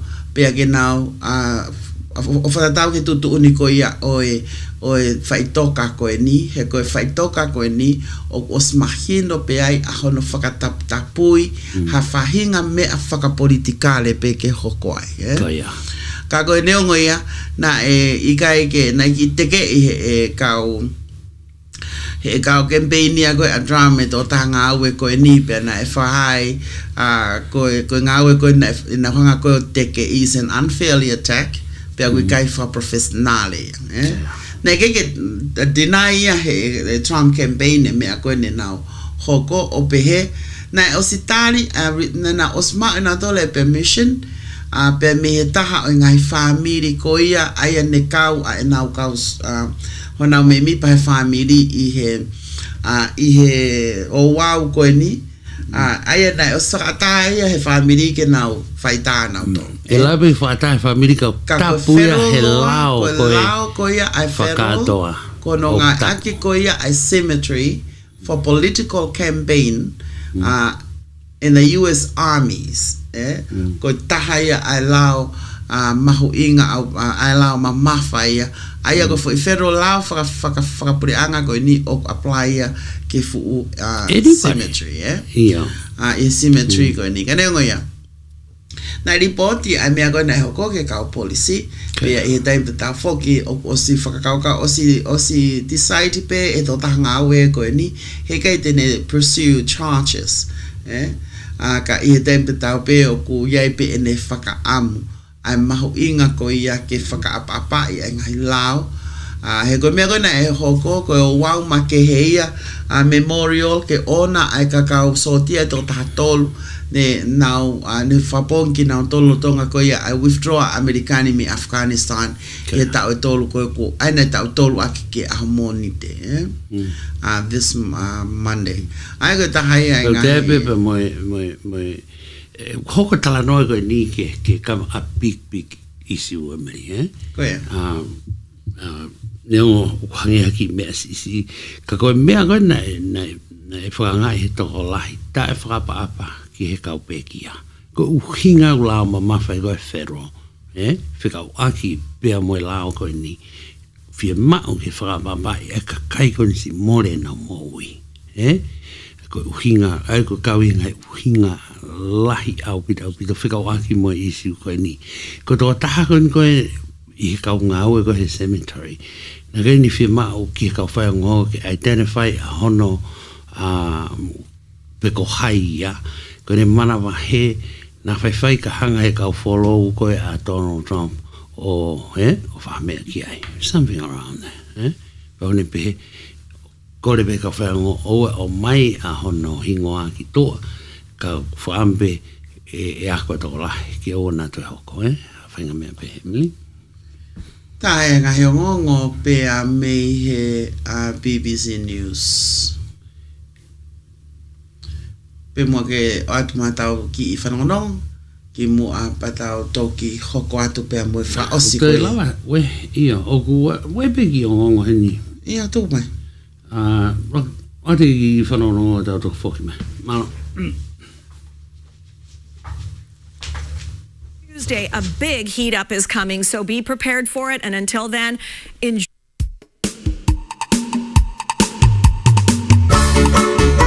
Tuku mua ke usani mo viki ai lolo kakala te au. O pesete te au e mea kotoa ngai koloa fatonga ko na fai te Amerikani. He koe koloa tapo o peto originalo. O kalas ke mea kotoa ai fala ngatu fiu ta vala. Kie kahawa hilala kafa peke peka faka hapai mo etc. Pe to pesete te au e kalas ke mono kalas ok ningila kalas ok pan kalas ok fatapakola kalas ok lantaha pelan keke koe hape ho manako. Tau kolosi ai ke ngai nau ke apisia iyo ai feta o toka tuitui mo no pulo to rifaki ano foi kato teu ko fateu nga ake lolo kakala te au pe a ko lolo kakala te au aha pe moni le ai palangi wow o ia e kakala tupu a pe to e whakaono poni firi koe he kai siva ho amanaki koe no taha tape ke alinsi po me e fika telefoni fitu ono noa ono valuono no auo no awa fika telefoni fitu ono noa ono valuono no awa pe ko fitu tak pe ki ne Facebook alinsi po me e ta ko kia he ko men ne te ke ilo ai o ma fai fatongia ho wa fa tari be o phone da seni ya tu be o koloa heva vetaha seuke ko lolo kakala te au ya vave pau pe to original pe to organic ai me akotoa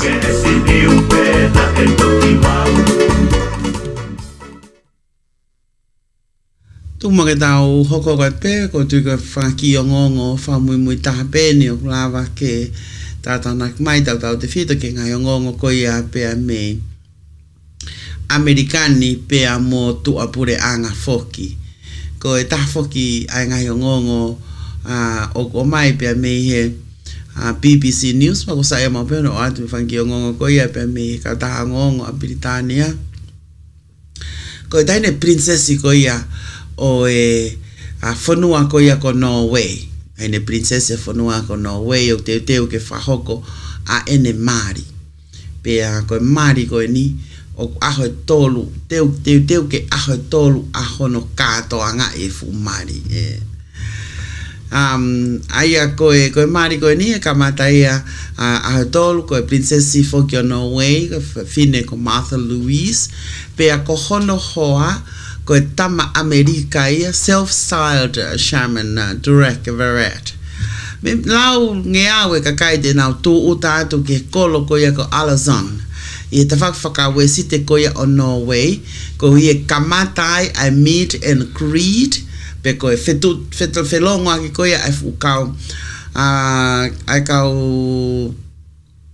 frafe ke taha ngai ho tere fra historia in Norway e aho falai te leva te nau folao tahi ke ngai feitu ke in Norway kawa e gay ranger kawa ngai matawhanga maho inga ngai matawhanga o iloa ko UNESCO World Heritage Site ko fupolo kalama ko ia ai mari o pehe e whahoko e nau ki kaiho ata i lo fuwaka ko e ni mo nau enjoy ai ngahi whakaofa ko ia o natula pe tok whakahoko lewa ai mari e ki private event pe atona ki kako uhinga ahono o hake ai ni ko taha ni e ngai mari la lahi i mamani aya ko princesi o tau ni maua ko hono hoa o tau fahiva pe nena engage na wa i wafe maua ko tahine princesi foke ko ni ko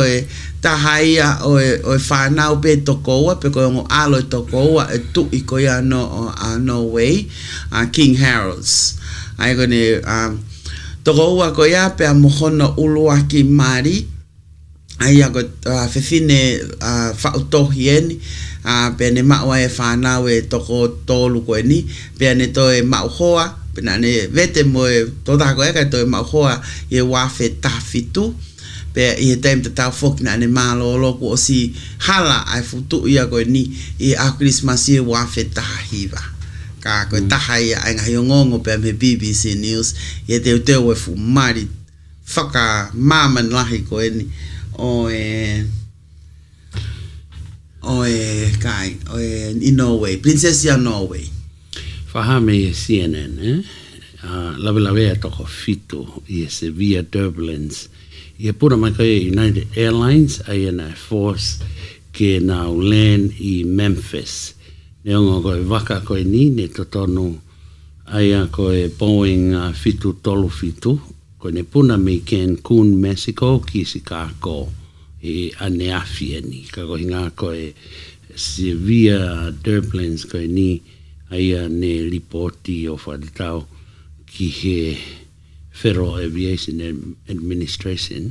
E nau pehe ko e hoko ni i he wheitu uko ni o Louisiana, Ka wai na whatonga e mili o mai a pita penga whatokanga o e wesia o e ngā eria ko e ni, Whikau aki, au ku kei whikau aki a pēm whirili waki ea. Ka koe poini o whie o hake e mili o ngā koe ke ngata pe ngai whipuna aki i he mea koe na hau koe pure lulu. Ne e tue moe pāsese ia ne mate i he puna e me taha ngahi waka koe e Singapore Airlines, taha e nau puna ne whahoko i he aia ne nau pehe ne mate toko taha lawe e toko fitu taha. O kau ai pepe mo kau crew members aia koe puna koe ni me Greece ki Lontoni.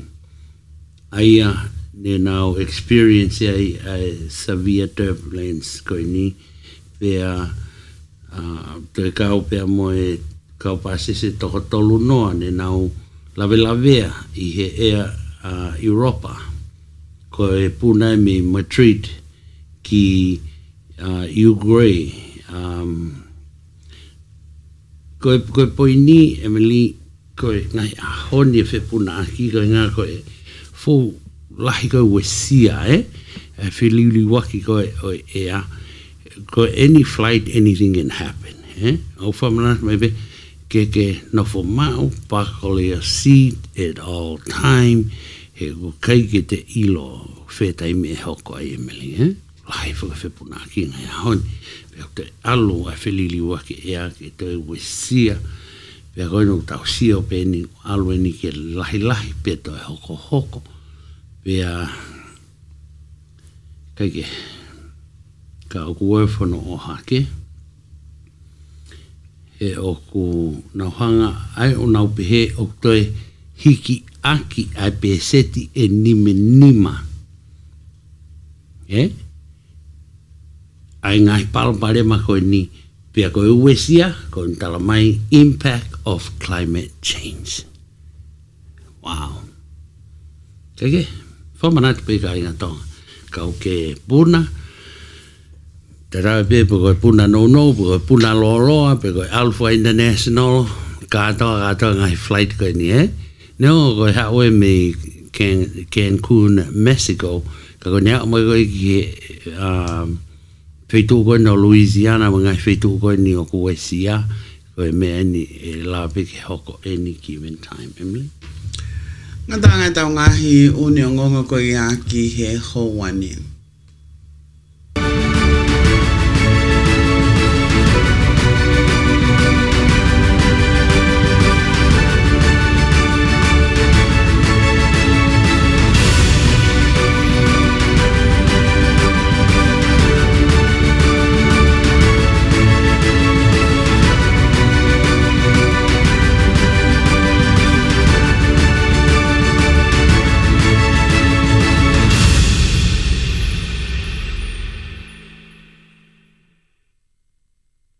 Motok mea mai ke tau ngahi uni o ngongo whamaloa te pekek mo tolok mo ke whi a mai pe a moe le ti o Tonga Vtf tai whalau. Tukua ke o ata tau ki hiva ki mua pa tau hoko atu ke tau prokalama koia o e mamani o e ahoni. Ko tui ko e mamani o e ahoni o whima o peke tau ki break ka tau toki hoko atu ki ai. Ka o ata peki ke kau mai ko tau whika telefoni ki mamani e ahoni ko e ono ni manoa ua hiva wha hiva tolu no hiva tupe fasko ni ke o atu ia magi mo tolu ko toa pe umu ke whia mai pa mo pae ngā le ti o Vtf tai whalau.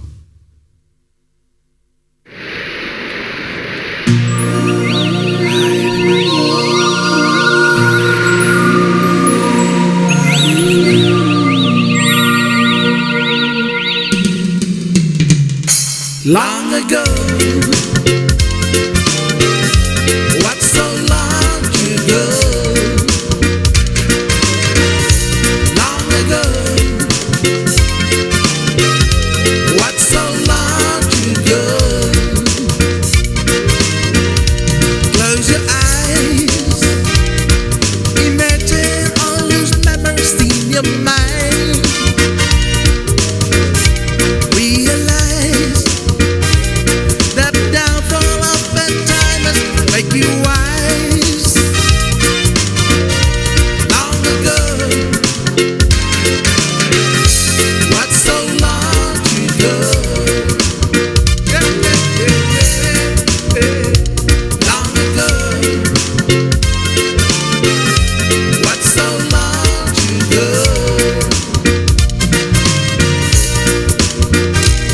Every day I wake to find you standing there by me.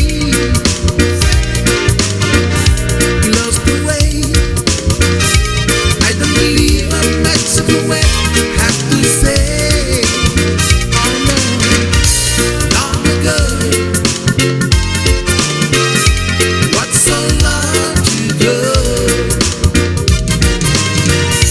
Long ago. What's so long ago?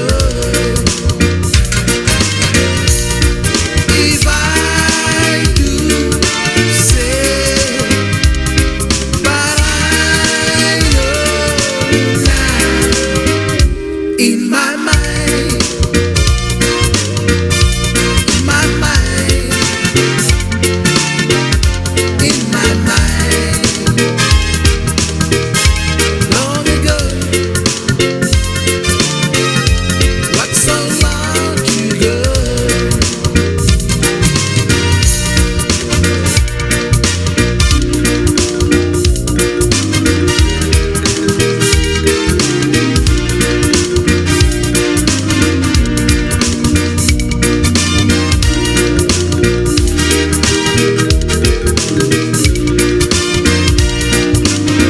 You lie la lesu, you lie la lesu ko manana.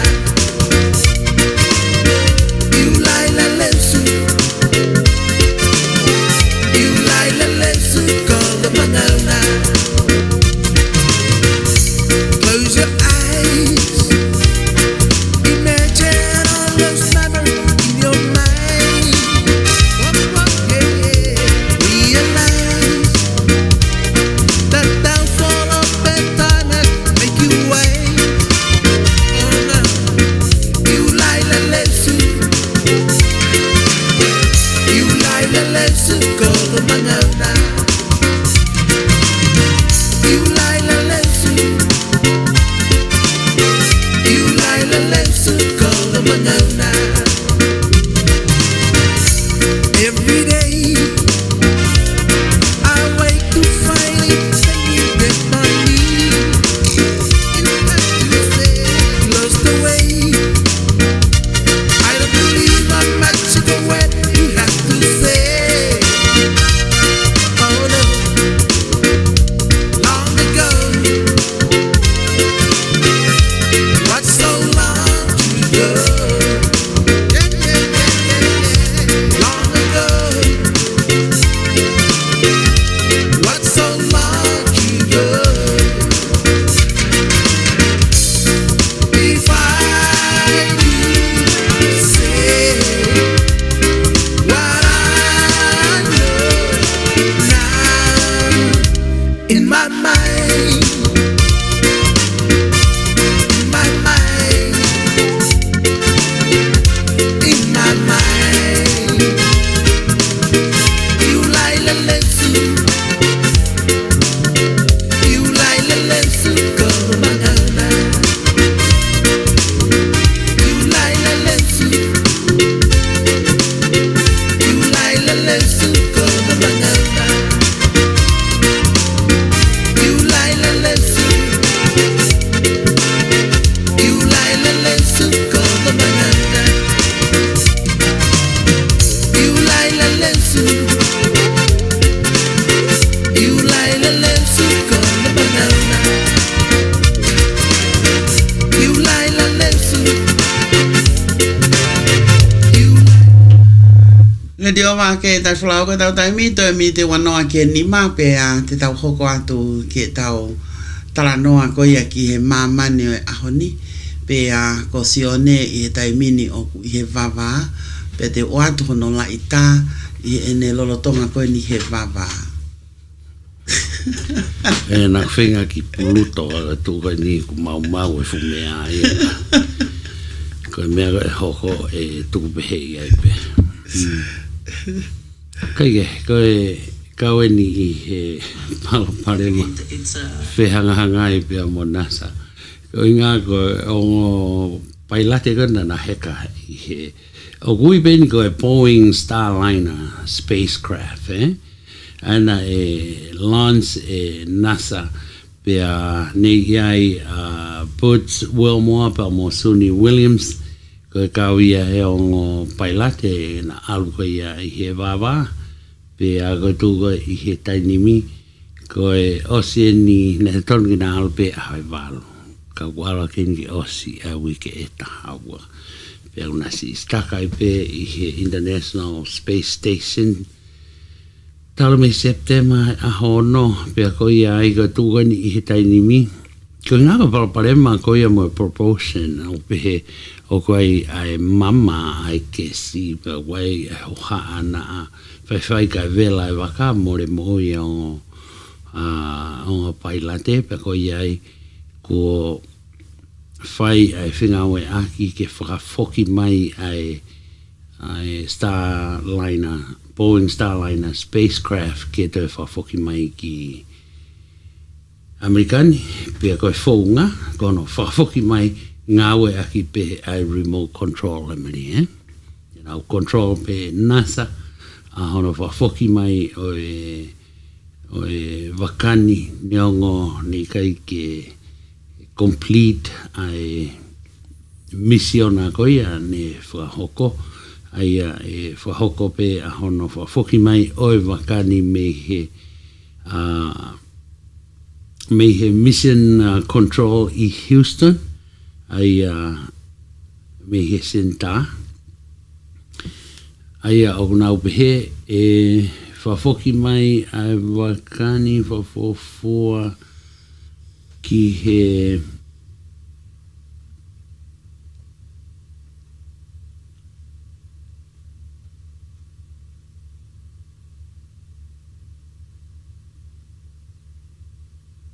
ko puri e pe si ka koe ka pe fok mai pe waka aki na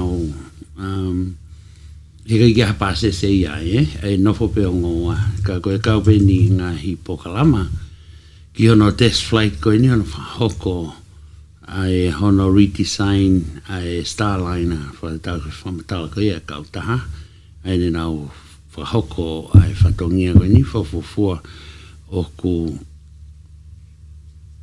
lahi apita ai more favore panga taha poini nima biliona ko osi frahame ka tahani ne mole ko hia ko palpare ma ko ni hono tesi o e wakani ke ki he misiona ka kai ke ai ko tu ko ni no lota mama kai ke complete misiona ko ni ki va pe foki mai ka I he faha ko ni foki mai a wakani pe nofo pe ai a ngo ga hanga te au e melini na to fok mai nai sanuari me mama I mean I fe pueri ta wa io na mo no foi be na ai tu ke ha pa de na hitchhike mai ha waka si ai na waka lucia to ai o ke va falala yo fodo ka ko o te ka te veri ka me fa ka ka koe tu ia koe I he taidimi o kai ke whakaha mahin ko wheta im tēnā whoki mai kana whanonga he ngonga ki mua tu be tau kumi pe ko tu be mau pe ai ka ku whanonga hanga te kia te au na tau whoki mai nai whe pueri ka koe ki hila pu hae waka e tēnā whoki mai ai ka koe nei hao e na waka na waega na nof na wahe Space Center o tantari ai ki ha waka ke whai e whoki. That's sad. Ne toto na alpe a hawalo. Weekend taha ua so far. What a big problem, right? Ko e taha whoki ai ngahi wako whaampe ke tau ki wakai peki ai. Ai mea mahu inga I he pasiki he dai mini ko e tu unga ko e kakai fefi ne I he malu pe mo hao ko e fonua pe na tok fa hoko prokalama ko ni ane nai ni ko ospena ho wa tolu me ai ano fa hoko ai pe nolo ko ni pa ko ta hane ai pe nolo ko mahu inga ai ka ko fa ambe ke tau ki wakai ki ai ko pe nolo ko ni ko ta hane ngai side events side events forum ko ia pe ko Pacific Island Forum in Tonga Eki. Sai pe ke tau ki vakai ke forum ko ni ke konga ko ni pa ku me ga fe fine ko me ni fika aki pe amo e tunga ko o ku ai e ka kai fe fine ne ngo pe o ki ho weta ka ko tui pe mahalo maho inga o pito ke tau vakai ki ai ki mu apa tau to ko kwat me tau por kalama tau vakai ni ki exploring the critical intersection between the women peace and security guidance ai ana e whahoko e ni i Tonga pena i tuk mai e FM a malfitu poini nima ka koe ni tau whakai ki ai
Whamafola whahanga tonu koe ni.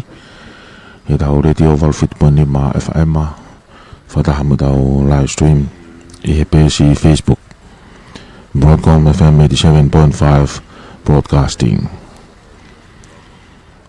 Whiwhia ki taitali rei motolu ki he prokalama i he puranga Australia pe ku whafonga mai Australian Age paha aia pe moe talita project ai aku formal malu ia i Tonga ni pe aku tuku mo ke wanga whainga maari e ma Vanessa Helita kene hoko atu e tau prokalama. Good morning everyone.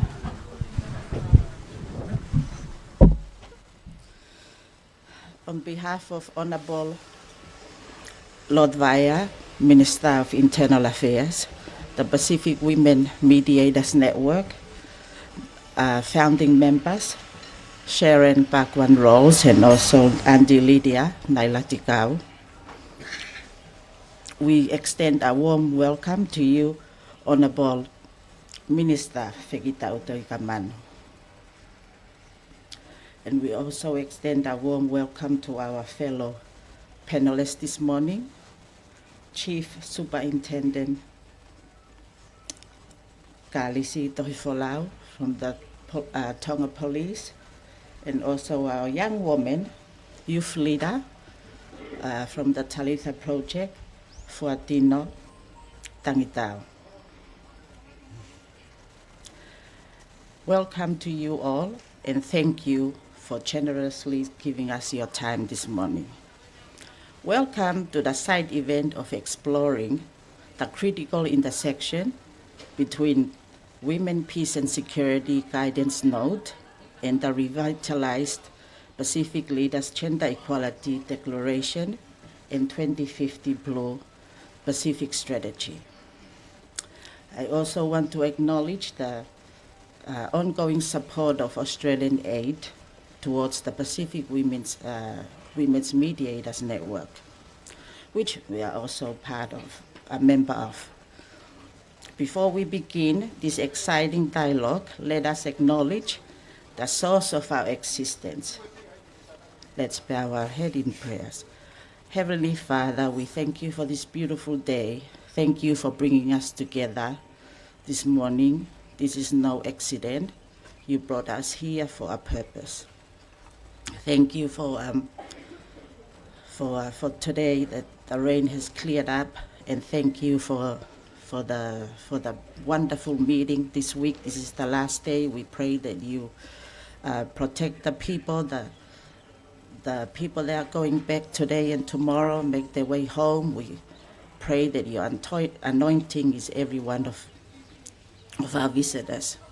I hope that they can feel your presence in Tonga through our people and our service. We surrender to you this program. We thank you for guiding us and informing us and transforming us, and to be a purpose-driven people. Thank you for everything in the mighty name, and there's no other name but Jesus. Amen. I'm pleased to invite Honorable Minister Lord Vaya to deliver the welcoming remarks.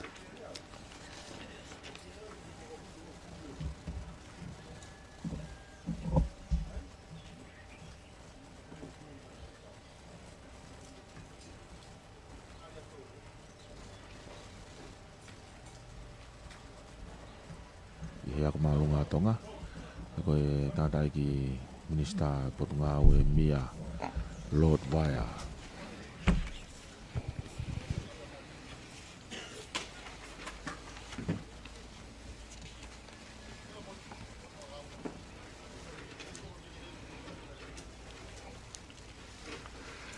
Good morning. Thank you for the prayers this morning. Of course, welcome to the Honourable Minister Medek, Fekita Utokamanu, Auntie Lydia, Sharon Rose, our guest from the Tonga Police Force, ladies and gentlemen. This is my first time to speak on Tonga High School rugby field stadium. And for the past week, there's been a lot more rain anticipated here, but it's clearing up today.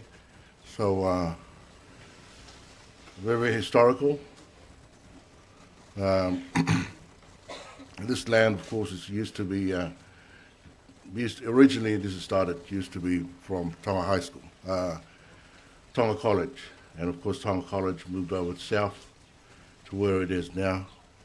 And His Majesty King Paul IV introduced this when he was Minister of Education in 1947 from there onwards, we got this new Tonga High School, and it's become now the 53rd Pacific Island Forum venue. And of course, it's due to the good work of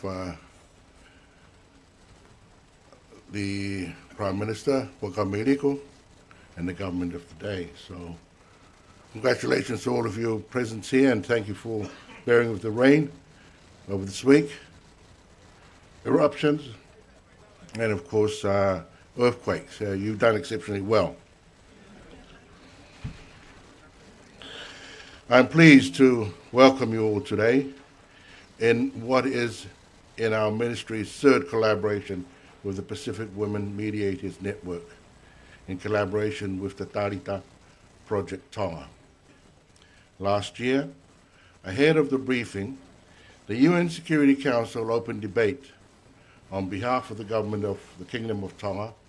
I underscored the concept of peace and security as vital for safeguarding people from a range of cross-cutting challenges impacting their survival, dignity, and livelihood. It is important that while we carry our messages into regional, intergovernmental, and multilateral processes, both the United Nations Security Council and Commission on the Status of Women, we are also collaborating to bring the message home here in Tonga, and as I understand from the Pacific Women Mediators Network, in the upcoming months, similar collaborations will be implemented with national women's machineries in Solomon Islands, Vanuatu, and Samoa. It is because we cannot simply acknowledge the significant role women play in addressing intersecting crises such as climate change and disasters like the volcanic eruptions in Tonga, but that we need to use the women, peace, and security agenda as a resource for the government to ensure women's pivotal role in advising community security. This side event is therefore significant, as Pacific Forum leaders have adopted a revitalized Pacific Leaders Gender Equality Declaration, and it will be under Tonga's role as Forum Chair that a Women's Peace Security Guidance Note will be developed and adopted. I am pleased to hear of the ongoing collaborations between the Pacific Women Mediators Network and the Pacific Island Forum Secretariat in the development of the Guidance Note for Leaders. The recently concluded Pacific Women's Triennial Conference and Ministerial Meeting reaffirmed that the Pacific Island countries and territories must be nuclear weapon-free and independent, and continues to encourage regional cooperation on the legacy of nuclear testing. The call for the PPA from 1994 that within the PICT there is a need to ensure the identity, rights, and self-determination of Indigenous women are upheld in all aspects of PPA.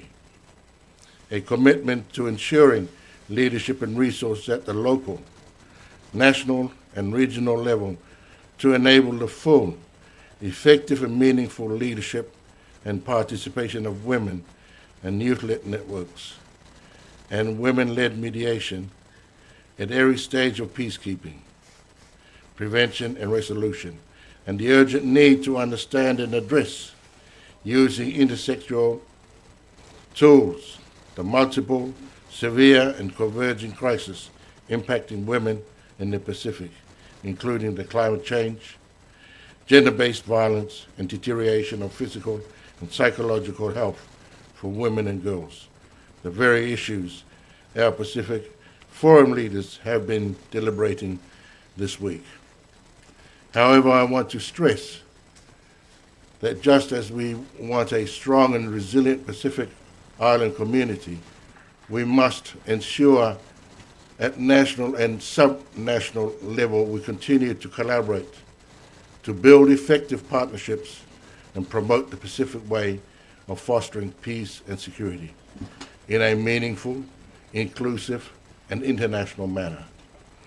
And so I continue to look forward to the partnership with Talita Project, with the upcoming International Day of Peace and October WPS consultation, to continue to inform our national and a Pacific gender, peace, and security strategy.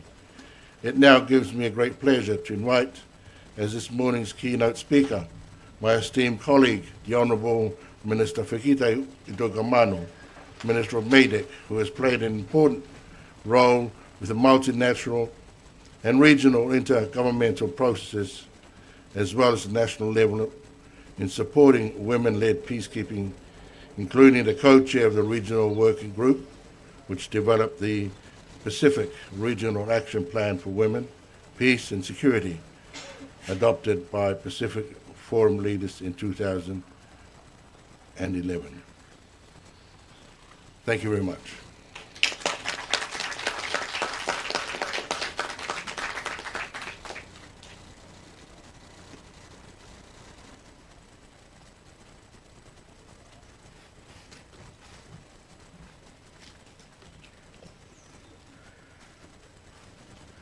Tapu ki he hau o whanua tama ko tupo ono, ta hine kuini na naspau, mo e takawaha o kwhai, tapu mo e tama pilinis kalau ni tupo toa o ka alala mo e whare o haa mo e ofo.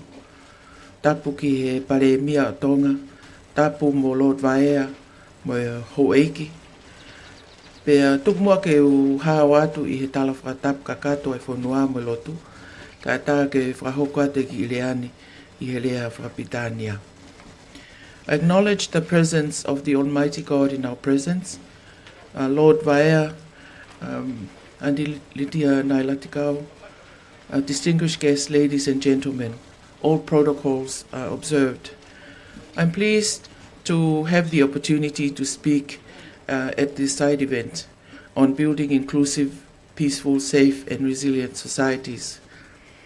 The Pacific Regional Action Plan on Women, Peace and Security for 2012 to 2015 identified how in many violent situations in the Pacific region, women and women's organizations have demonstrated their capacity to contribute to solutions, whether as mediators or as part of working groups to improve conditions in local communities or as providers of safe havens for women and children affected by violence and demanding accountability and respect for human rights.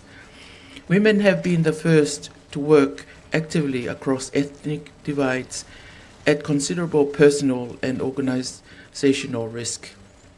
For example, women have organized peace vigils, rallies and silent marches, as well as dialogue negotiated across crocodile-infested rivers with armed combatants, develop peace education methods, encourage voting through advocacy, awareness raising and education, mediated community disputes, supported soldiers returning from peacekeeping operations, provided technical inputs into defense reviews and national security policy development, and have led significant efforts across the region to prevent and respond to sexual and gender-based violence.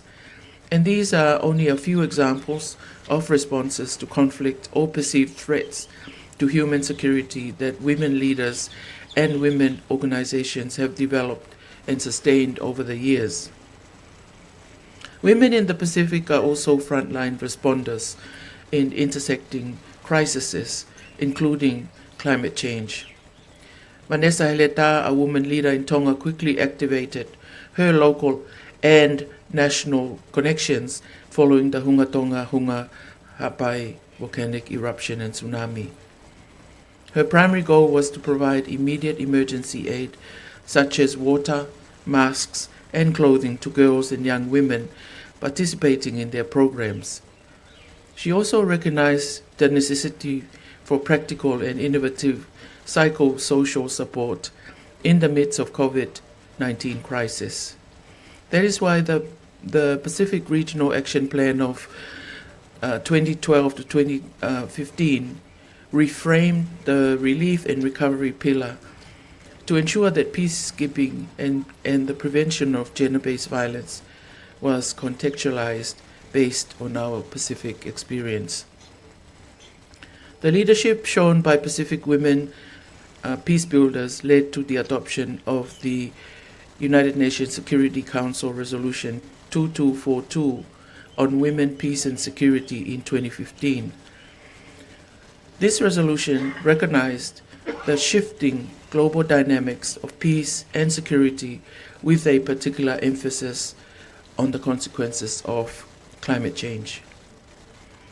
As the United Nations Secretary General emphasized during this week's Forum Leaders meeting, it is crucial for us as Pacific Island people to draw attention to the profound effects and destruction caused by climate change in our homes, communities, and bodies. Pacific Island women who promote peace and their networks are actively raising awareness of the negative impact of climate change on peace and security worldwide. I was delighted to discover the establishment of the Pacific Women's Mediators Network in the previous year. This achievement was made possible through consultations with Dame Meg Taylor, the former PIF's Secretary General, and the dedicated efforts of women peace builders who are committed to fostering peaceful and peace-building efforts. By supporting and empowering young women, promoting collaboration amongst multiple stakeholders, including the traditional security sector, and strengthening the broader peace-building community such as the Pacific Conference of Churches, we can collectively advance the commitments made by our leaders such as the 2018 Bold Declaration.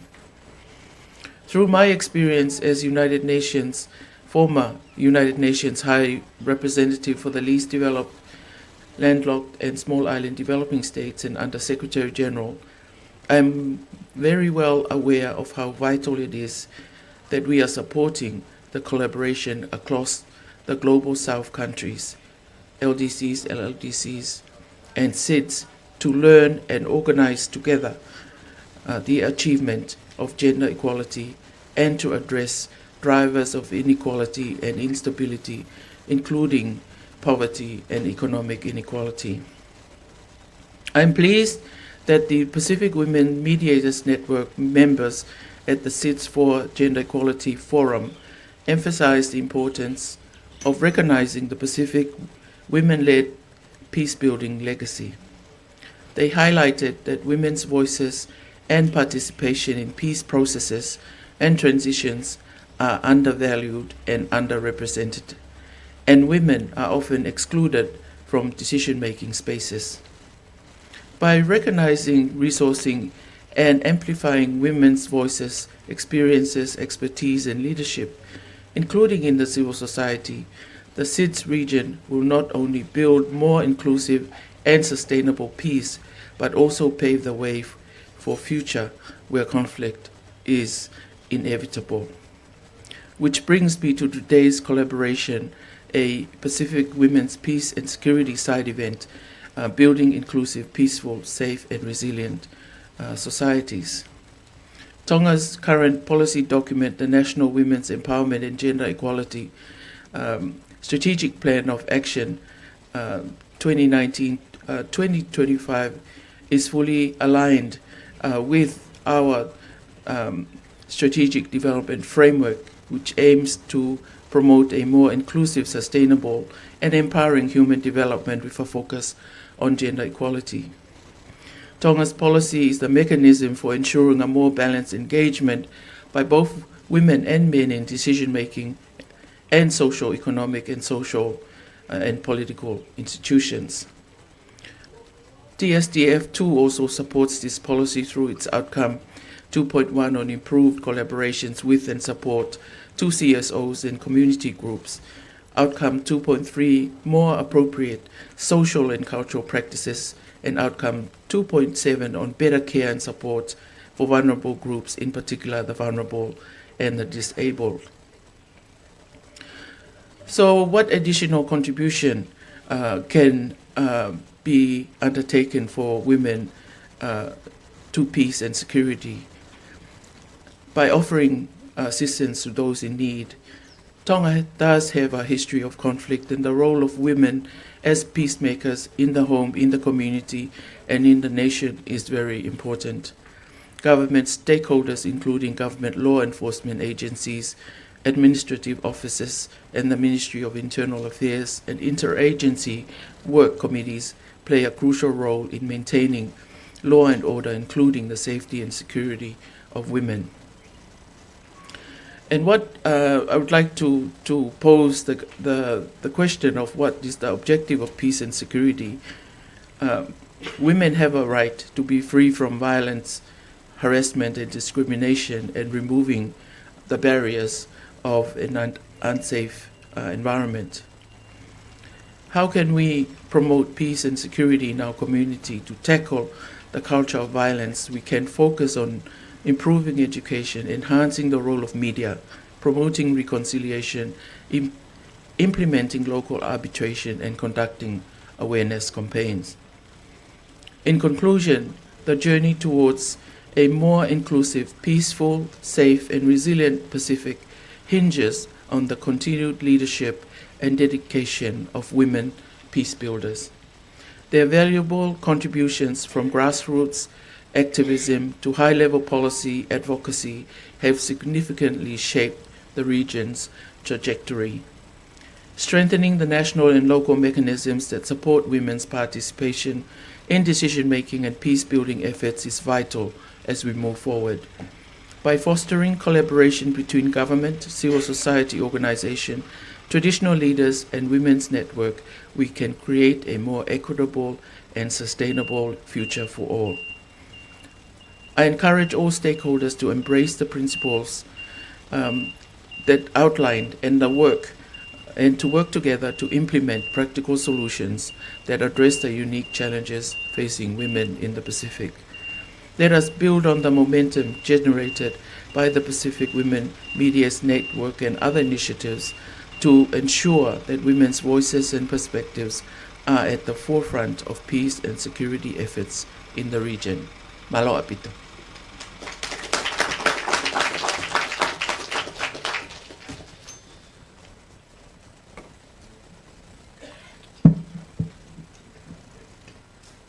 The Honourable Minister for Internal Affairs, Lord Vaya, the Honourable Minister for Meteorology, Energy, Information, Disaster Management, Environment, Climate Change and Communications, Honourable Minister Otto Ikamano, the President of the East West Centre, Suzanne Veris-Loom, colleagues and Pacific family, all protocols observed. Without further ado, I will introduce our panel. With us today, we have the National Crime Commander Superintendent for the Tonga Police Force, Ms. Kalisi Tohi-Folau, and the youth mentor of the Talitha Project, Tonga, and a program associate of the Pacific Women's Mediators Network, Ms. Fortino Esau. Going into our first question, which will go to Fortino. Earlier this year, your colleagues and yourself did a small research project with focus groups of young women between Tongatapu and Vava'u. Drawing from the results of those discussions, could you please share with us what peace and security means to yourself as well as these young women? Thank you, Atelitia. To start with, peace and security are two terms that we normally use at a daily basis and see in different places, especially when we start from our own homes. They are two closely connected ideas in which we know that peace, as we normally define, is the absence of conflict to promote harmony and justice. As for human security, it is all about keeping ourselves safe or keeping individuals safe in every places that we go. I do know that we all have our own definitions of peace and security, but I want to draw my discussion from the little girl session that my colleague, Jasmine,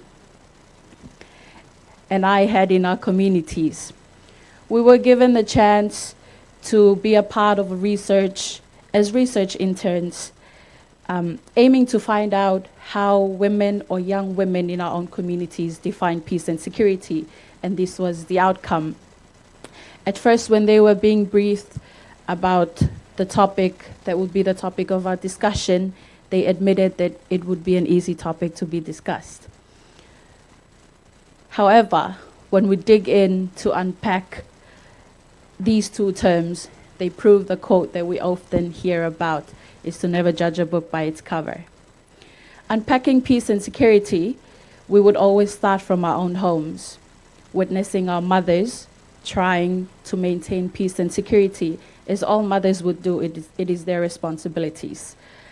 It then shifts to a larger space, and that is the school compounds, or even our workplaces, our own institutions, or our own organizations. Peace and security are then, the roles are being played by the teachers or the student councils, whereas in our workplaces, they are our leaders or our bosses or our mentors or our managers. And from their views on peace and security, there was one thing that I wanted to highlight, that although these two terms are frequently used, as Afa mentioned, that we use it on a daily basis, they are connected ideas that reflect our priorities today, and that is why we're here. Thank you, Litia.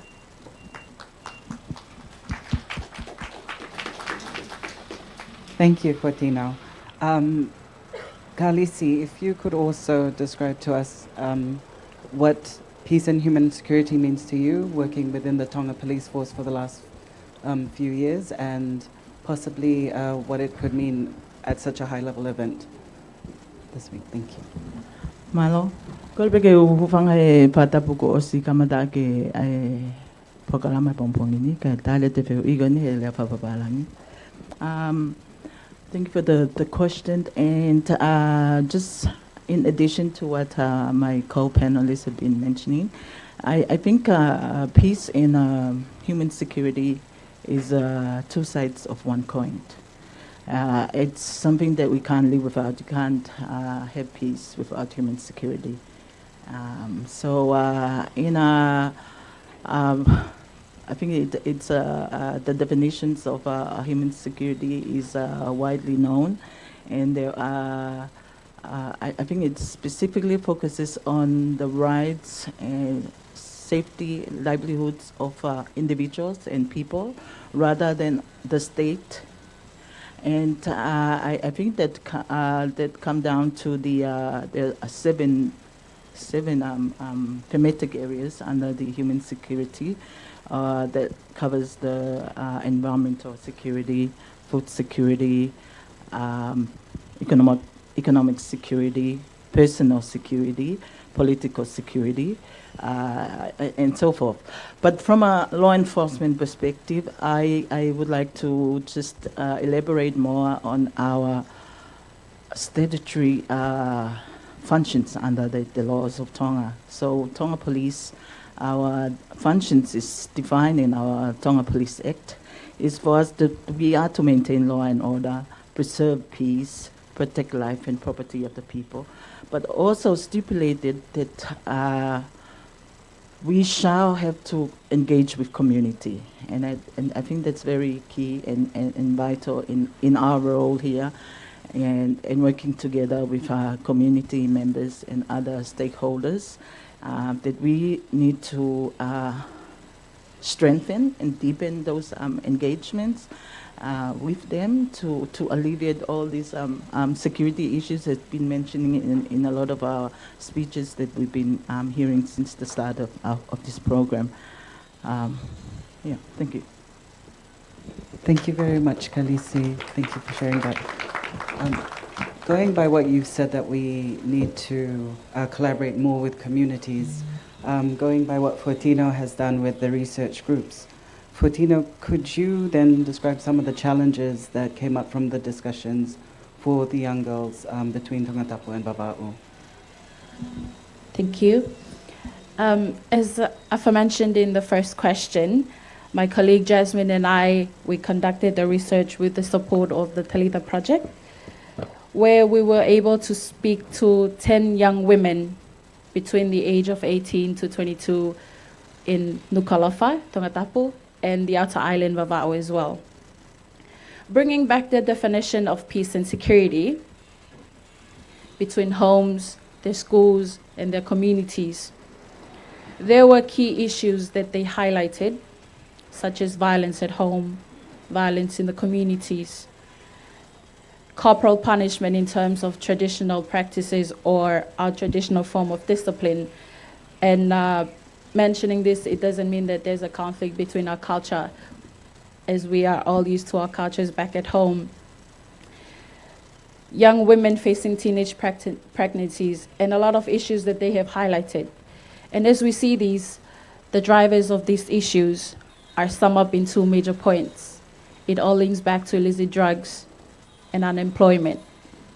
Listening to the girls sharing their stories and their experiences from their own homes, from their own communities, as they are there from sunrise till sunset.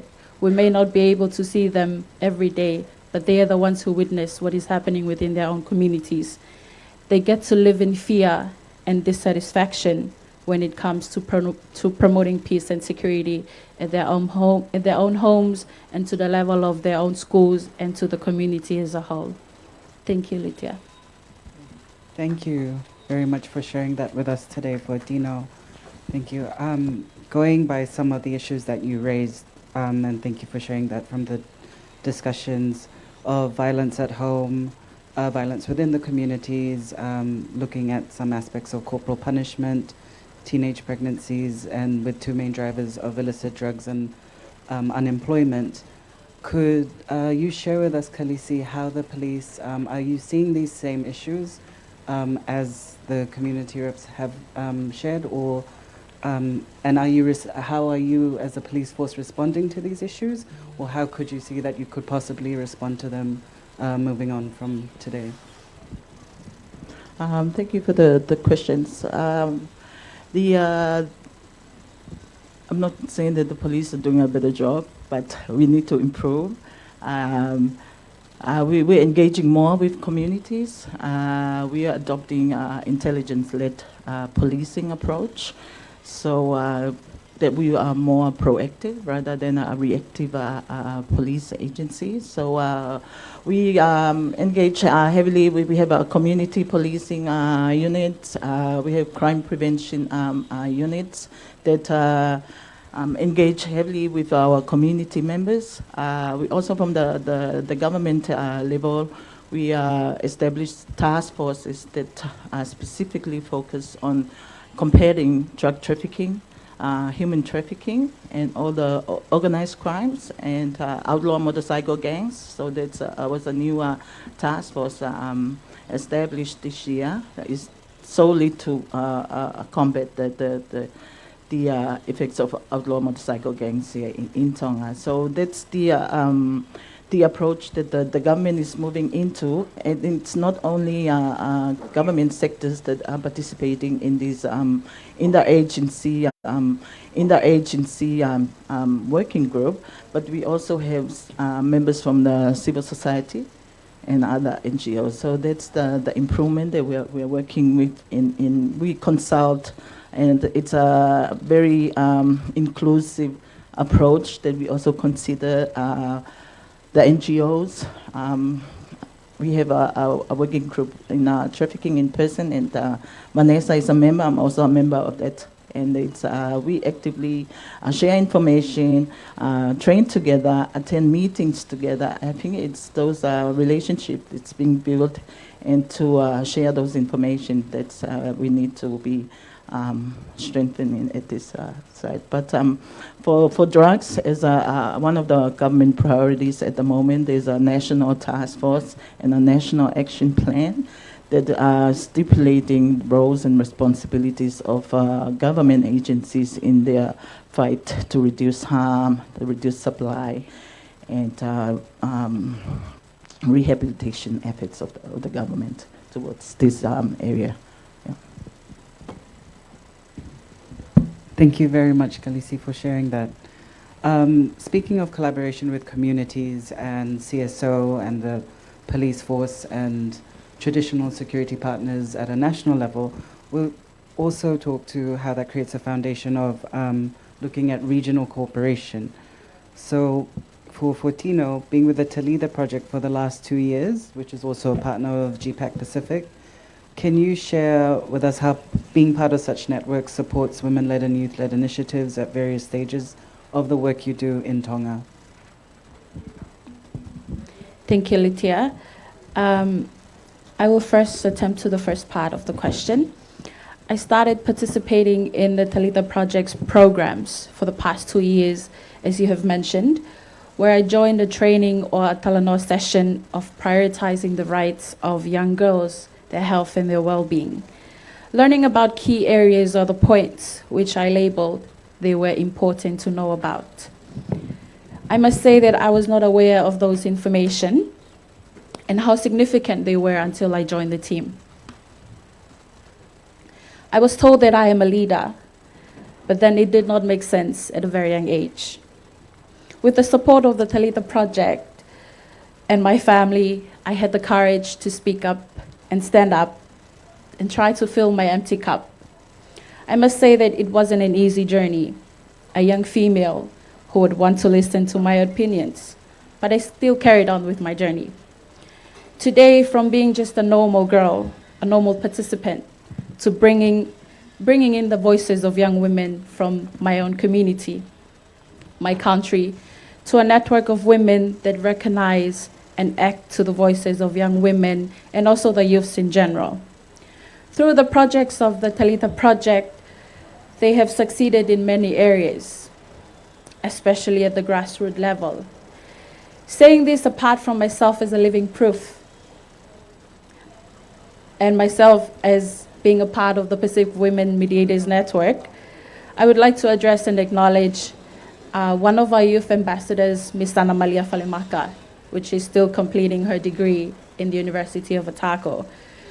She is the youngest member of the Pacific Women League Youth Working Group. Her actions have influenced a lot of the young Vinis in her village. And with those activities, they have empowered them to find their inner selves and the capabilities and their abilities to act whenever or whatever activities that they do in their countries or within their communities. With that empowerment and confidence, they can speak for themselves instead of taking a step backwards when they are belittled by their friends or even their relatives or even their own communities. Drawing from the discussion, from the focus group discussions that Jasmine and I have been working on, the girls have admitted that it is a hard and tough journey being a young woman in their own communities.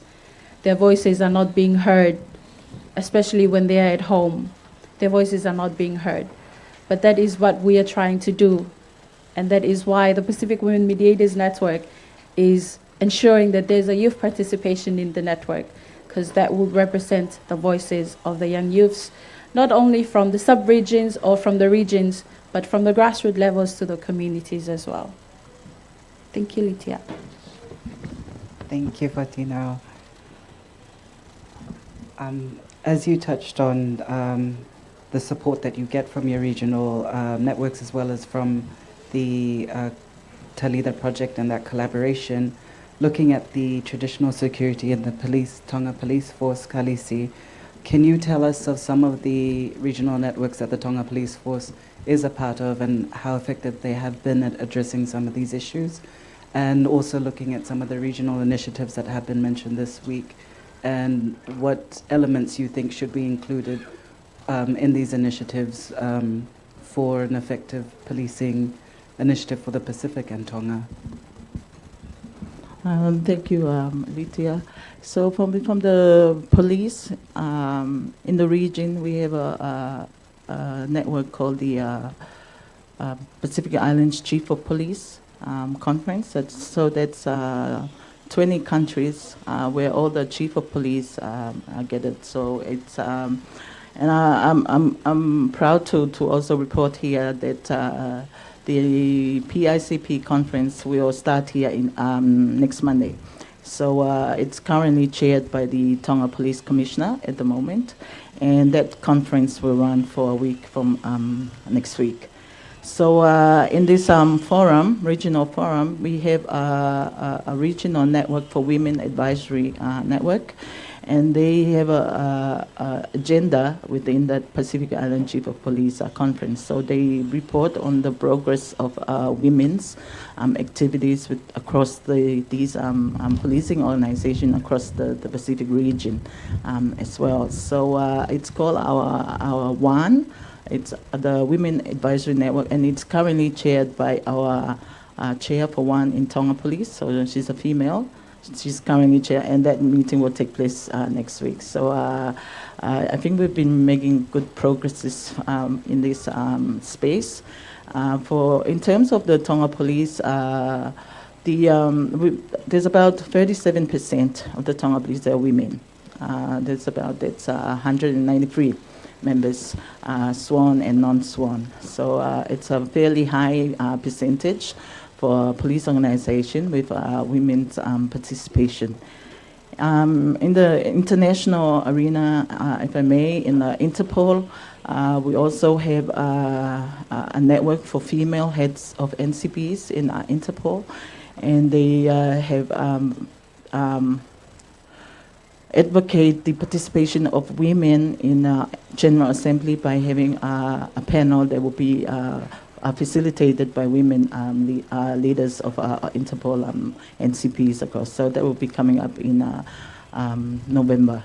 So I think in this area of policing, we are prioritizing participation from women in our role to prevent and protect the women and young children and other members of our communities here. So I also like to highlight here in this security operation for this Pacific Islands Forum meeting, we had a joint intelligence group led by myself and 30 plus members of Tonga Police members, customs members, immigration members, and customs, so in HMAF.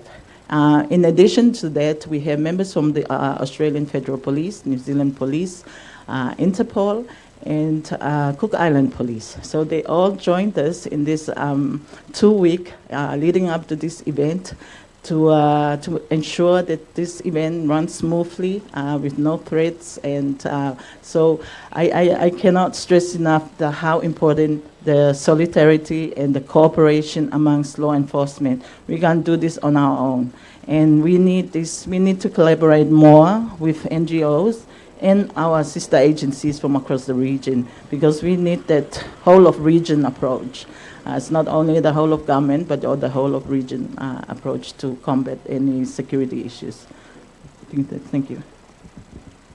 Thank you, Kalisi, and it's an excellent example at regional collaboration, and congratulations to the success of the forum this week. On that note, for Tino, yourself, you attended your first regional meeting with the Pacific Women's Mediators Network back in June this year. What did you take from that experience and those collaborations, and how has it supported your journey as a young woman working in the peace and security sector in the Pacific? Thank you, Litia. I just want to start that building stronger networks and relationships is very important in the Pacific region, because despite our differences in our countries, we do share similar cultures and connections. It helps the people work together and share resources that is necessary for dealing with common issues like climate change and economic growth. As a young woman in the Pacific Women Mediators Network, attending the meeting, I must say that the first feeling that I got, I was a bit nervous, seeing myself the only youth participation from Tonga, the sub-region. I get to witness that despite the differences between our regions, talking about the issues in Kanaki, New Caledonia, the nuclear testings in RMI, it does not divide us women and the collaborations that we target. Old or young, early or late, there is no difference as we all aim for the same goal or common goals. I just want to finish off this with a summary of a piece bus ride concept. Within this peace bus ride, there's a bus. Within the bus, there are different women collaborating and cooperating within the bus to discuss the issues and come up with strategies or the solutions to solve the issues that are happening within our different or our various regions. When it comes to a bus stop, new passengers come in, and that is new women joining the team. From there, we talk about the engagements and also strengthening our bonds and our connections as women in the Pacific region. As I've said, that we do share similar cultures. And now the bus has stopped, and that is where I get in. The younger generation of today, we will be the ones that will be leading the bus tomorrow. As some of us here will not be there in person, but you will be there in spirit to help us with our journey. Coming to this Pacific Island Forum Leaders Meeting, we could also shift the peace bus concept to a boat ride, where the boat sails across the vast ocean, picking up its passengers and coming here to Tonga to discuss the issues and come up with strategies or solutions that could help to improve our own regions, our own communities, to see the development that we are trying to see. I think that will be all, Lydia. Thank you. Thank you very much, Poetino. That's an excellent concept to share. Thank you. With such concepts, Kalisi, and looking at the collaborations that you've spoken of between civil society, traditional security networks such as the Tonga Police Force and those around the region, and looking towards the plans for the development of a Women, Peace and Security Guidance Note for Pacific Forum leaders, what are essential elements which you believe should be in this guidance note, and also looking at it as a Pacific Women, Peace and Security issues that should also maybe be incorporated? Thank you, Litia. If I may just mention that there are existing frameworks that we should be looking into it, like the UN Security Council 1325 agenda that covers about 4 pillars of protection, prevention, and participation and relief and recovery. So they're core elements to also consider. But in coming down to the Pacific, it's probably relevant, and that we have the voices of the Pacific women. This is for Pacific women, for the Pacific women. We know our issues here in the Pacific. And we can learn from new challenges, because this was in 2000. There are new challenges to the security sectors that need to be, with the ever-evolving technology, they are becoming constant threats to security sectors. So in my contribution, it's probably something that we're looking into, and rather than reinventing a new wheel to this, we are just needing to strengthen and empower some of the existing infrastructure in this space. Also, but looking into cohesion with our Pacific communities and the relevancy of these elements in our. I've also noted that it could be well to recommend that reporting and monitoring, that member states report to the BIFs on the regular updates on women in peace security, that can obligate member countries so that there's a voice of women in the BIFs space. But just to mention before that it's all about fostering that collaboration in that space. Thank you very much, Kalisi, and excellent notes on utilizing the traditional mechanisms that we do have and those documents that do exist, and being able to tailor those to what we are moving forward with.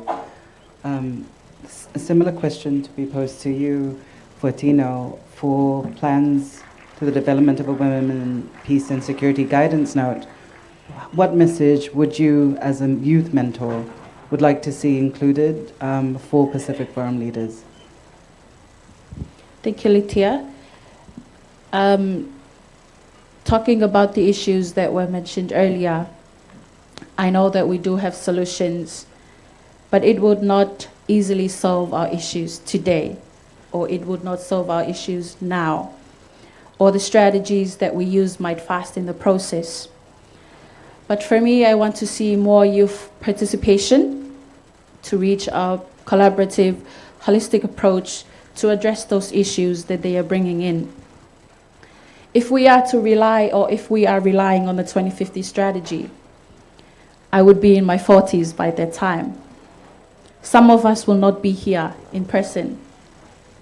Hence, it will be the youths of today, or this generation, that would be monitoring or mentoring the generation of tomorrow.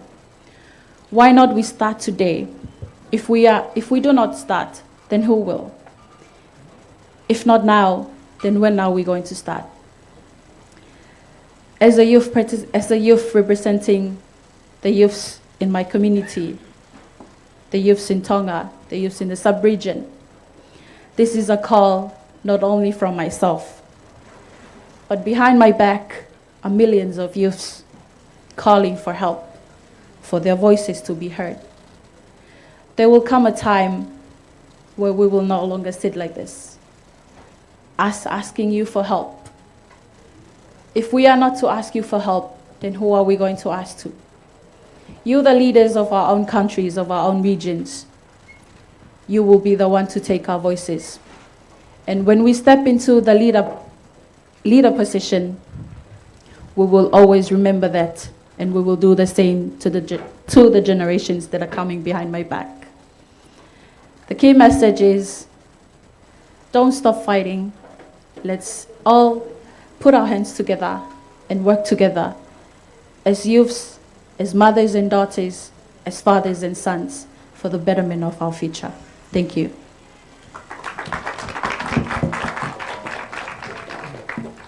Thank you very much, Khaleesi and Fortino. And can we have another round of applause for our panel? Thank you. Due to our time restraints at this moment, we'll go into reflections before any Q&A and refreshments. So introducing Ms. Finau Songo for the Pacific Islands Forum Secretariat, Mr. Joey Tao, Deputy Coordinator.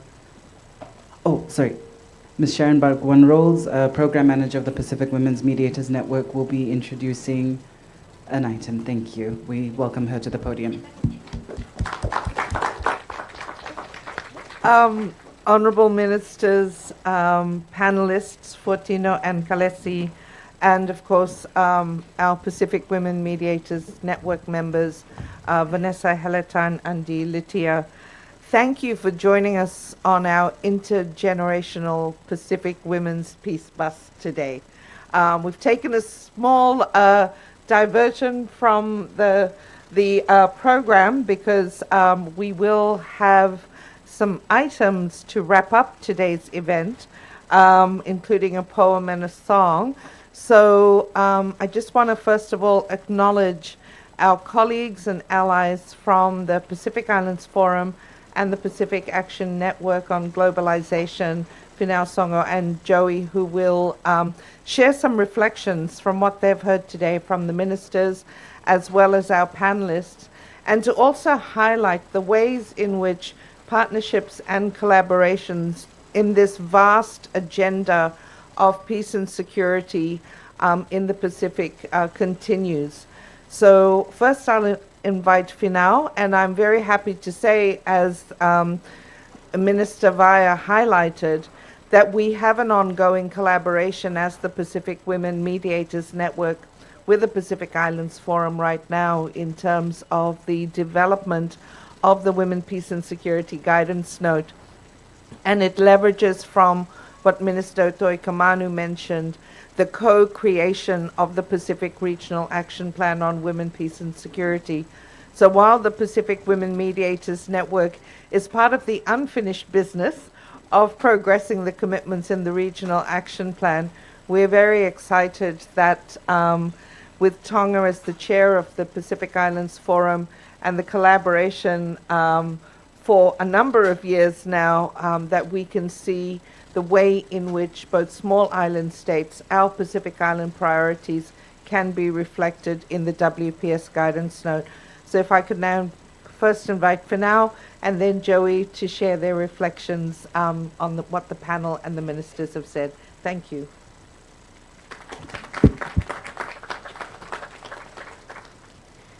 Thank you very much, Sharon. All protocols are deeply respected and observed. Thank you very much. I think one of the things that really resonated about the panel's discussion this morning is the word, one, intergenerational, and two, social resilience, especially for women. Just wanted to pause to acknowledge the work that mediators do. It's an incredibly difficult job. And the fact that we've evolved over the last 20, 30 years. There's a lot of champions in the room that have been doing this work for a long time. We want to acknowledge that. What is the Pacific Resilience Facility? As we might have heard on Wednesday, before the leaders went to their retreat in Vava'u, a decision was made by the Pacific Island Leaders Forum on the domiciling or the home or the headquarter of the Pacific Resilience Facility, and it's going to be here in Tonga. So let's give a round of applause for Tonga. Just wanted to congratulate the Kingdom, the government, and the people of Tonga for this huge responsibility. The Pacific Resilience Facility is the first Pacific-led, Pacific-owned, Pacific-managed regional resilience facility for communities right at the front line of climate change. It's meant really to serve communities for small projects, and for those of us who work in this space, we know it's not easy. But it's also, the leaders had this vision 7 years ago because global climate funds were too slow, too little, too complex. And our colleagues in the side event today, all respects are always accorded. And so the journey of the PRF, we were going to fundraise pre-COVID, and of course COVID happened and everything stopped. The finance ministers, in their wisdom, wanted the PRF redesigned, reframed, and as a result, basically, last year in November in Rarotonga and Cook Islands, the leaders endorsed the declaration to establish the PRF. And so that was in November. Now we're in August in Tonga, and the leaders have decided on where to base the PRF. The work is just beginning. As we know, the establishment is just one bit. The other is the actual granting to communities. So we had a special side event yesterday, and we had the Tonga National Youth Council. We had communities represented. We had the principal of the Kolomatua Middle School.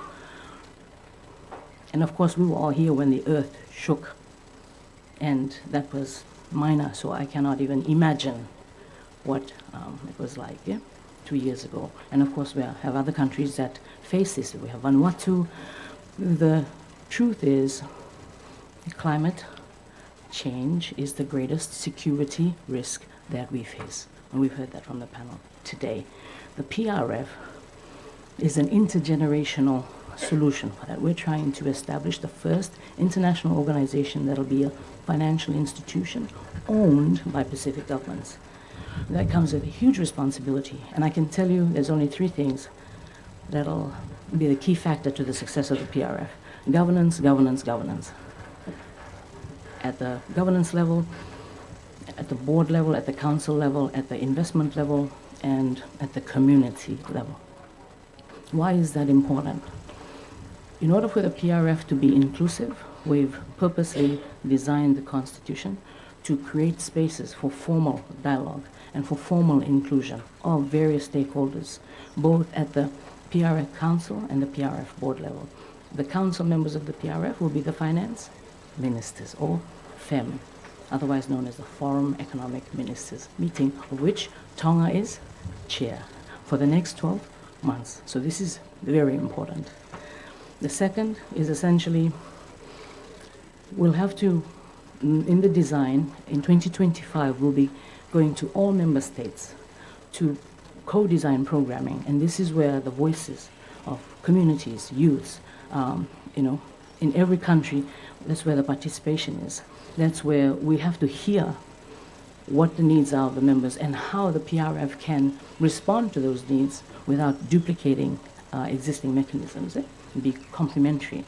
So I think when I pull back and I listen very carefully to the amazing panel this morning, we want to thank the voice of our youth, the voice of our security, the voice of our esteemed guests, that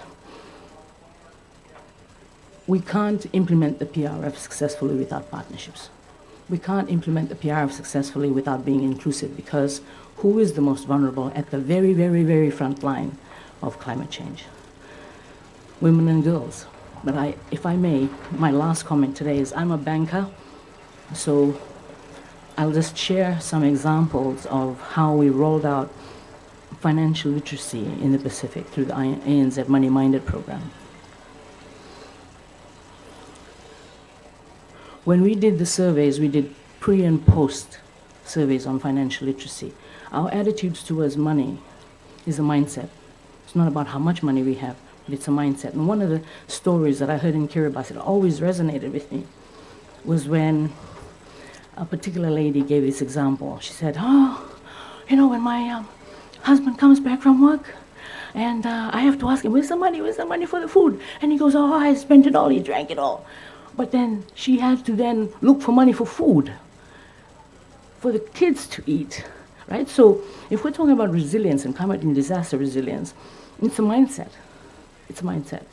So whether you fix your roof or not, whose responsibility is that?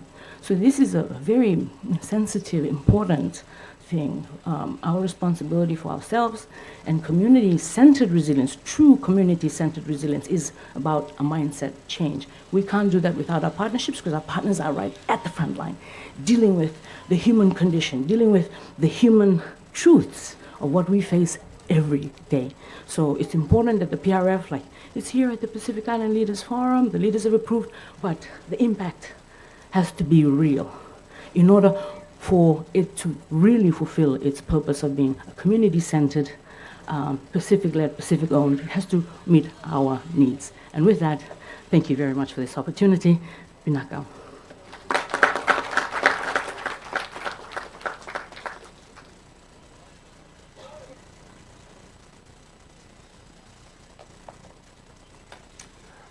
Honorable Ministers, our distinguished panelists, want to acknowledge Sharon, GPAC, and the Talita Project for extending the invitation as one of the regional partners working within the civil society space, but also engaged here.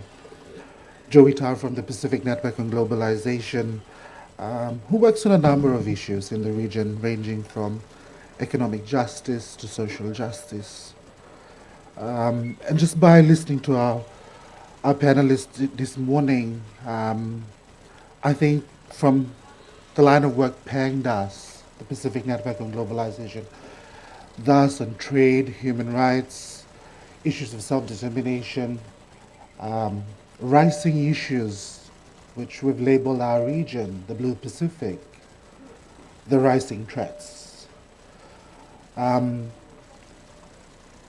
It makes me reflect, or the organization that I am associated with reflects strongly on where we are as a region, and where is this regional architecture that many of us make reference to.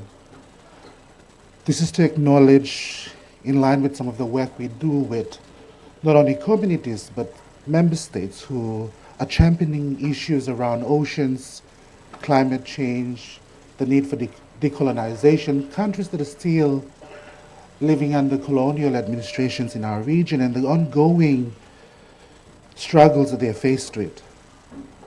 And we're at the phase where there is this acknowledgement that, yes, we do have some frameworks that acknowledge security, but I would challenge partners present here that it only takes us to a point where it recognizes the traditional form of security. We are in interesting times where, yes, the geopolitics of our region is at play. We have a rising threats. We're living in a global climate crisis, biodiversity loss, challenging times, ladies and gentlemen. And I think we need to move and challenge the frameworks of security to recognize, or its recognition rather should go beyond just the traditional security threats, but one that acknowledges the pressing issues which our Honourable Minister talked about, the intersectional challenges that we are faced with. One that looks at the ocean health, climate-induced migration. And I think we're at a really perfect time when our regional architecture is currently under review. We have to it's a challenge for our region to look beyond traditional security, one that acknowledges the amazing work that our young women and our women who are trying to mediate and mitigate peace, to one that sets policy and standards for our region.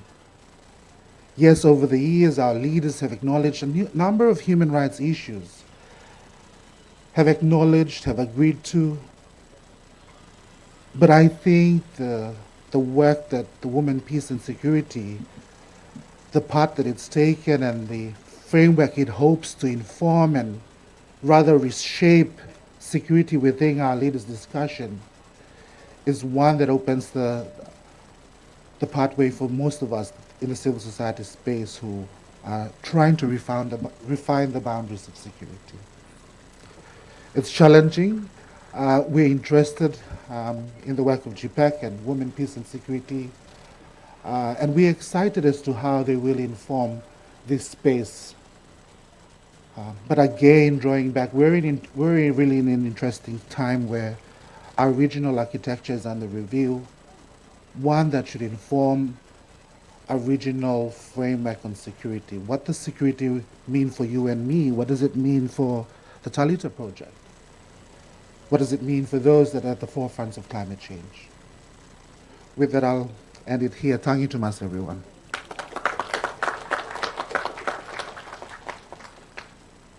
Thank you so much, Finau and Joey. And before we wrap up, I just want to highlight a couple of the key recommendations that GPAC Pacific and the Pacific Women Mediators Network took into the CSO dialogue with Pacific Forum leaders a few days ago, and leveraging from both what Joey said, but also Minister Toikamanu in terms of the outcomes from the triennial conference. And one is that we hope leaders will give consideration to an inclusive youth, peace and security consultation and strategy that brings together young women in peace building, as well as young people from other aspects of civil society, to talk about their human security, their peace and security priorities. The research that we have, that Fortino has spoken about, is also being conducted in Fiji and in Bougainville. And so we're hoping that this can also be a way to show how young women can be resourced to bring their assessments, to bring their information to leaders. We've also called for the development of a high-level declaration on peace, parallel to the Boe Declaration, for consideration and adoption by leaders in Solomon Islands next year. Because as Joey rightly said, we can have all of the frameworks, but if they're not being guided by the values of peace building, of peace that is inclusive, just and transformative, how can we talk about peace in a blue Pacific in 2050? So with those thoughts, I'd now like to invite the Family Protection Act coordinator of the Ministry of Internal Affairs and poet Anna Jane Langi to end our event today with a poem, We will then break for refreshments and talanoa under this tent, and hopefully with the blue skies continuing as well. So thank you once again, honourable ministers, to our panellists, with deep apologies also from Fuiva Kavailiku, who has been unwell all week and was not able to represent the Pacific Conference of Churches. So our prayers for a speedy recovery continue to go out to her. Thank you once again to those who have joined us online, and thank you all for being here so early on the last day of the Pacific Forum Leaders Meeting. So please welcome Anna Jane.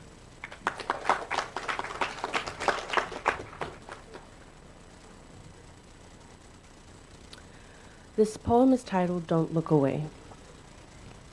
I know you. I've seen you many times, even though you pretend not to notice my pleading eyes. As I constantly looked around and made my discomfort obvious, you kept looking straight ahead. And now I am furious. And even though my mind is full of all the things you could have done, my heart only breaks some more because I sense this isn't your first run. You've ignored people like me often enough because it reminds you of the times that you were also treated like dust. Stepped on in oppression, perhaps a stranger on the bus or someone that you knew. I'm sorry if you are one of us. But just because you look away, it doesn't mean it didn't happen. It doesn't mean that if you pretend, it won't become your new habit of looking away from trouble, of choosing to lay low. When there is a chance right in front of you, you choose to let it go. I have no right to judge. I know paralysis by fear. So instead, let me share with you how I learned to switch gears, to bring out the voice of my mothers and let empathy of fellow sisters lead, to understand that if we do not act, then the patriarchy will always win. Is it not enough that we have become a checklist for diversity? A post on Facebook everyone shares, but not everybody reads. People are always more willing to cry and fight for the lives lost, but they pretend never to see the bruises, and when they do, they laugh it off. You know how men are, they say as they shrug. But no, I do not. That is not how I raise my son. I will not raise my daughter to accept whatever comes. That is the very reason why the cycle has deep roots, because instead of focusing underground, we're busy shining the fruits. Then that shapes the system that's supposed to be informed, but also built on categories where I'm a statistic or not counted at all. But we were molded to be caregivers and bring heart to a home. Our metrics of success may differ, but it all contributes to the same goals. So please do not take a back seat just because others are scared to stand. Please do not be silent just because everyone else is. Do not leave it to chance. You may be the answer someone prayed for. If someone is seeking refuge, I hope you embrace her. I hope when she finds courage to step up on her own, you are just as brave to praise her for stepping into the unknown. Ending violence against women is not exclusive to the leaders. It is not just a women's issue, it is a heart position. So please accept this invitation to hear what we have to say as we bare our souls for this movement. Please don't look away. Malo, let us pray. May the grace of our Lord Jesus Christ, the love of God our Father, the fellowship of the Holy Spirit be with us all now and forevermore. Amen. Ya, koe lau kakato ia programa mahuinga, programa mari koe ko tau whanongoa e pongpong ini o mihono kres whalau mari e whaosia anseini i ene mau tuku mo whamapopa ki a talatala noa ko hea koe whakaukau ki he langa koe ni mohono whalalaka i o e security pe a moe peace tangi koe koe ngahi tala noa ko omi pe a mehe kau penalisto e aho ni whamahino be pe a mehe potunga o e polisi pe a mohono ngahi ngafa whatongia e tawhaaki o e koini whai koini pe taha kau ki ai security i he taimi tatau Ma'ua I pia mo e merino. Ka koe kawenga maari e fukia o e potunga awe, hange koe ako makai ki ai a karisi toi folau I pongpong ni. He ngahi fotutu ngā awe, be fuki ki ngahi palani ngā awe, be ngahi timi ngā awe e potunga awe, whatahamba mono ngahi kawe ngā, kutau inasi whatahai I helelei, whaluk fuaia, ai kakai fefine, pamunau tolu, ai whanau tautupu fefine. Ia fuki ngahi ai lave a fuatino, I he prokalama maho inga koe ni, e te nau tolu ai whanau tautupu fefine. Nei whaia, whahoko e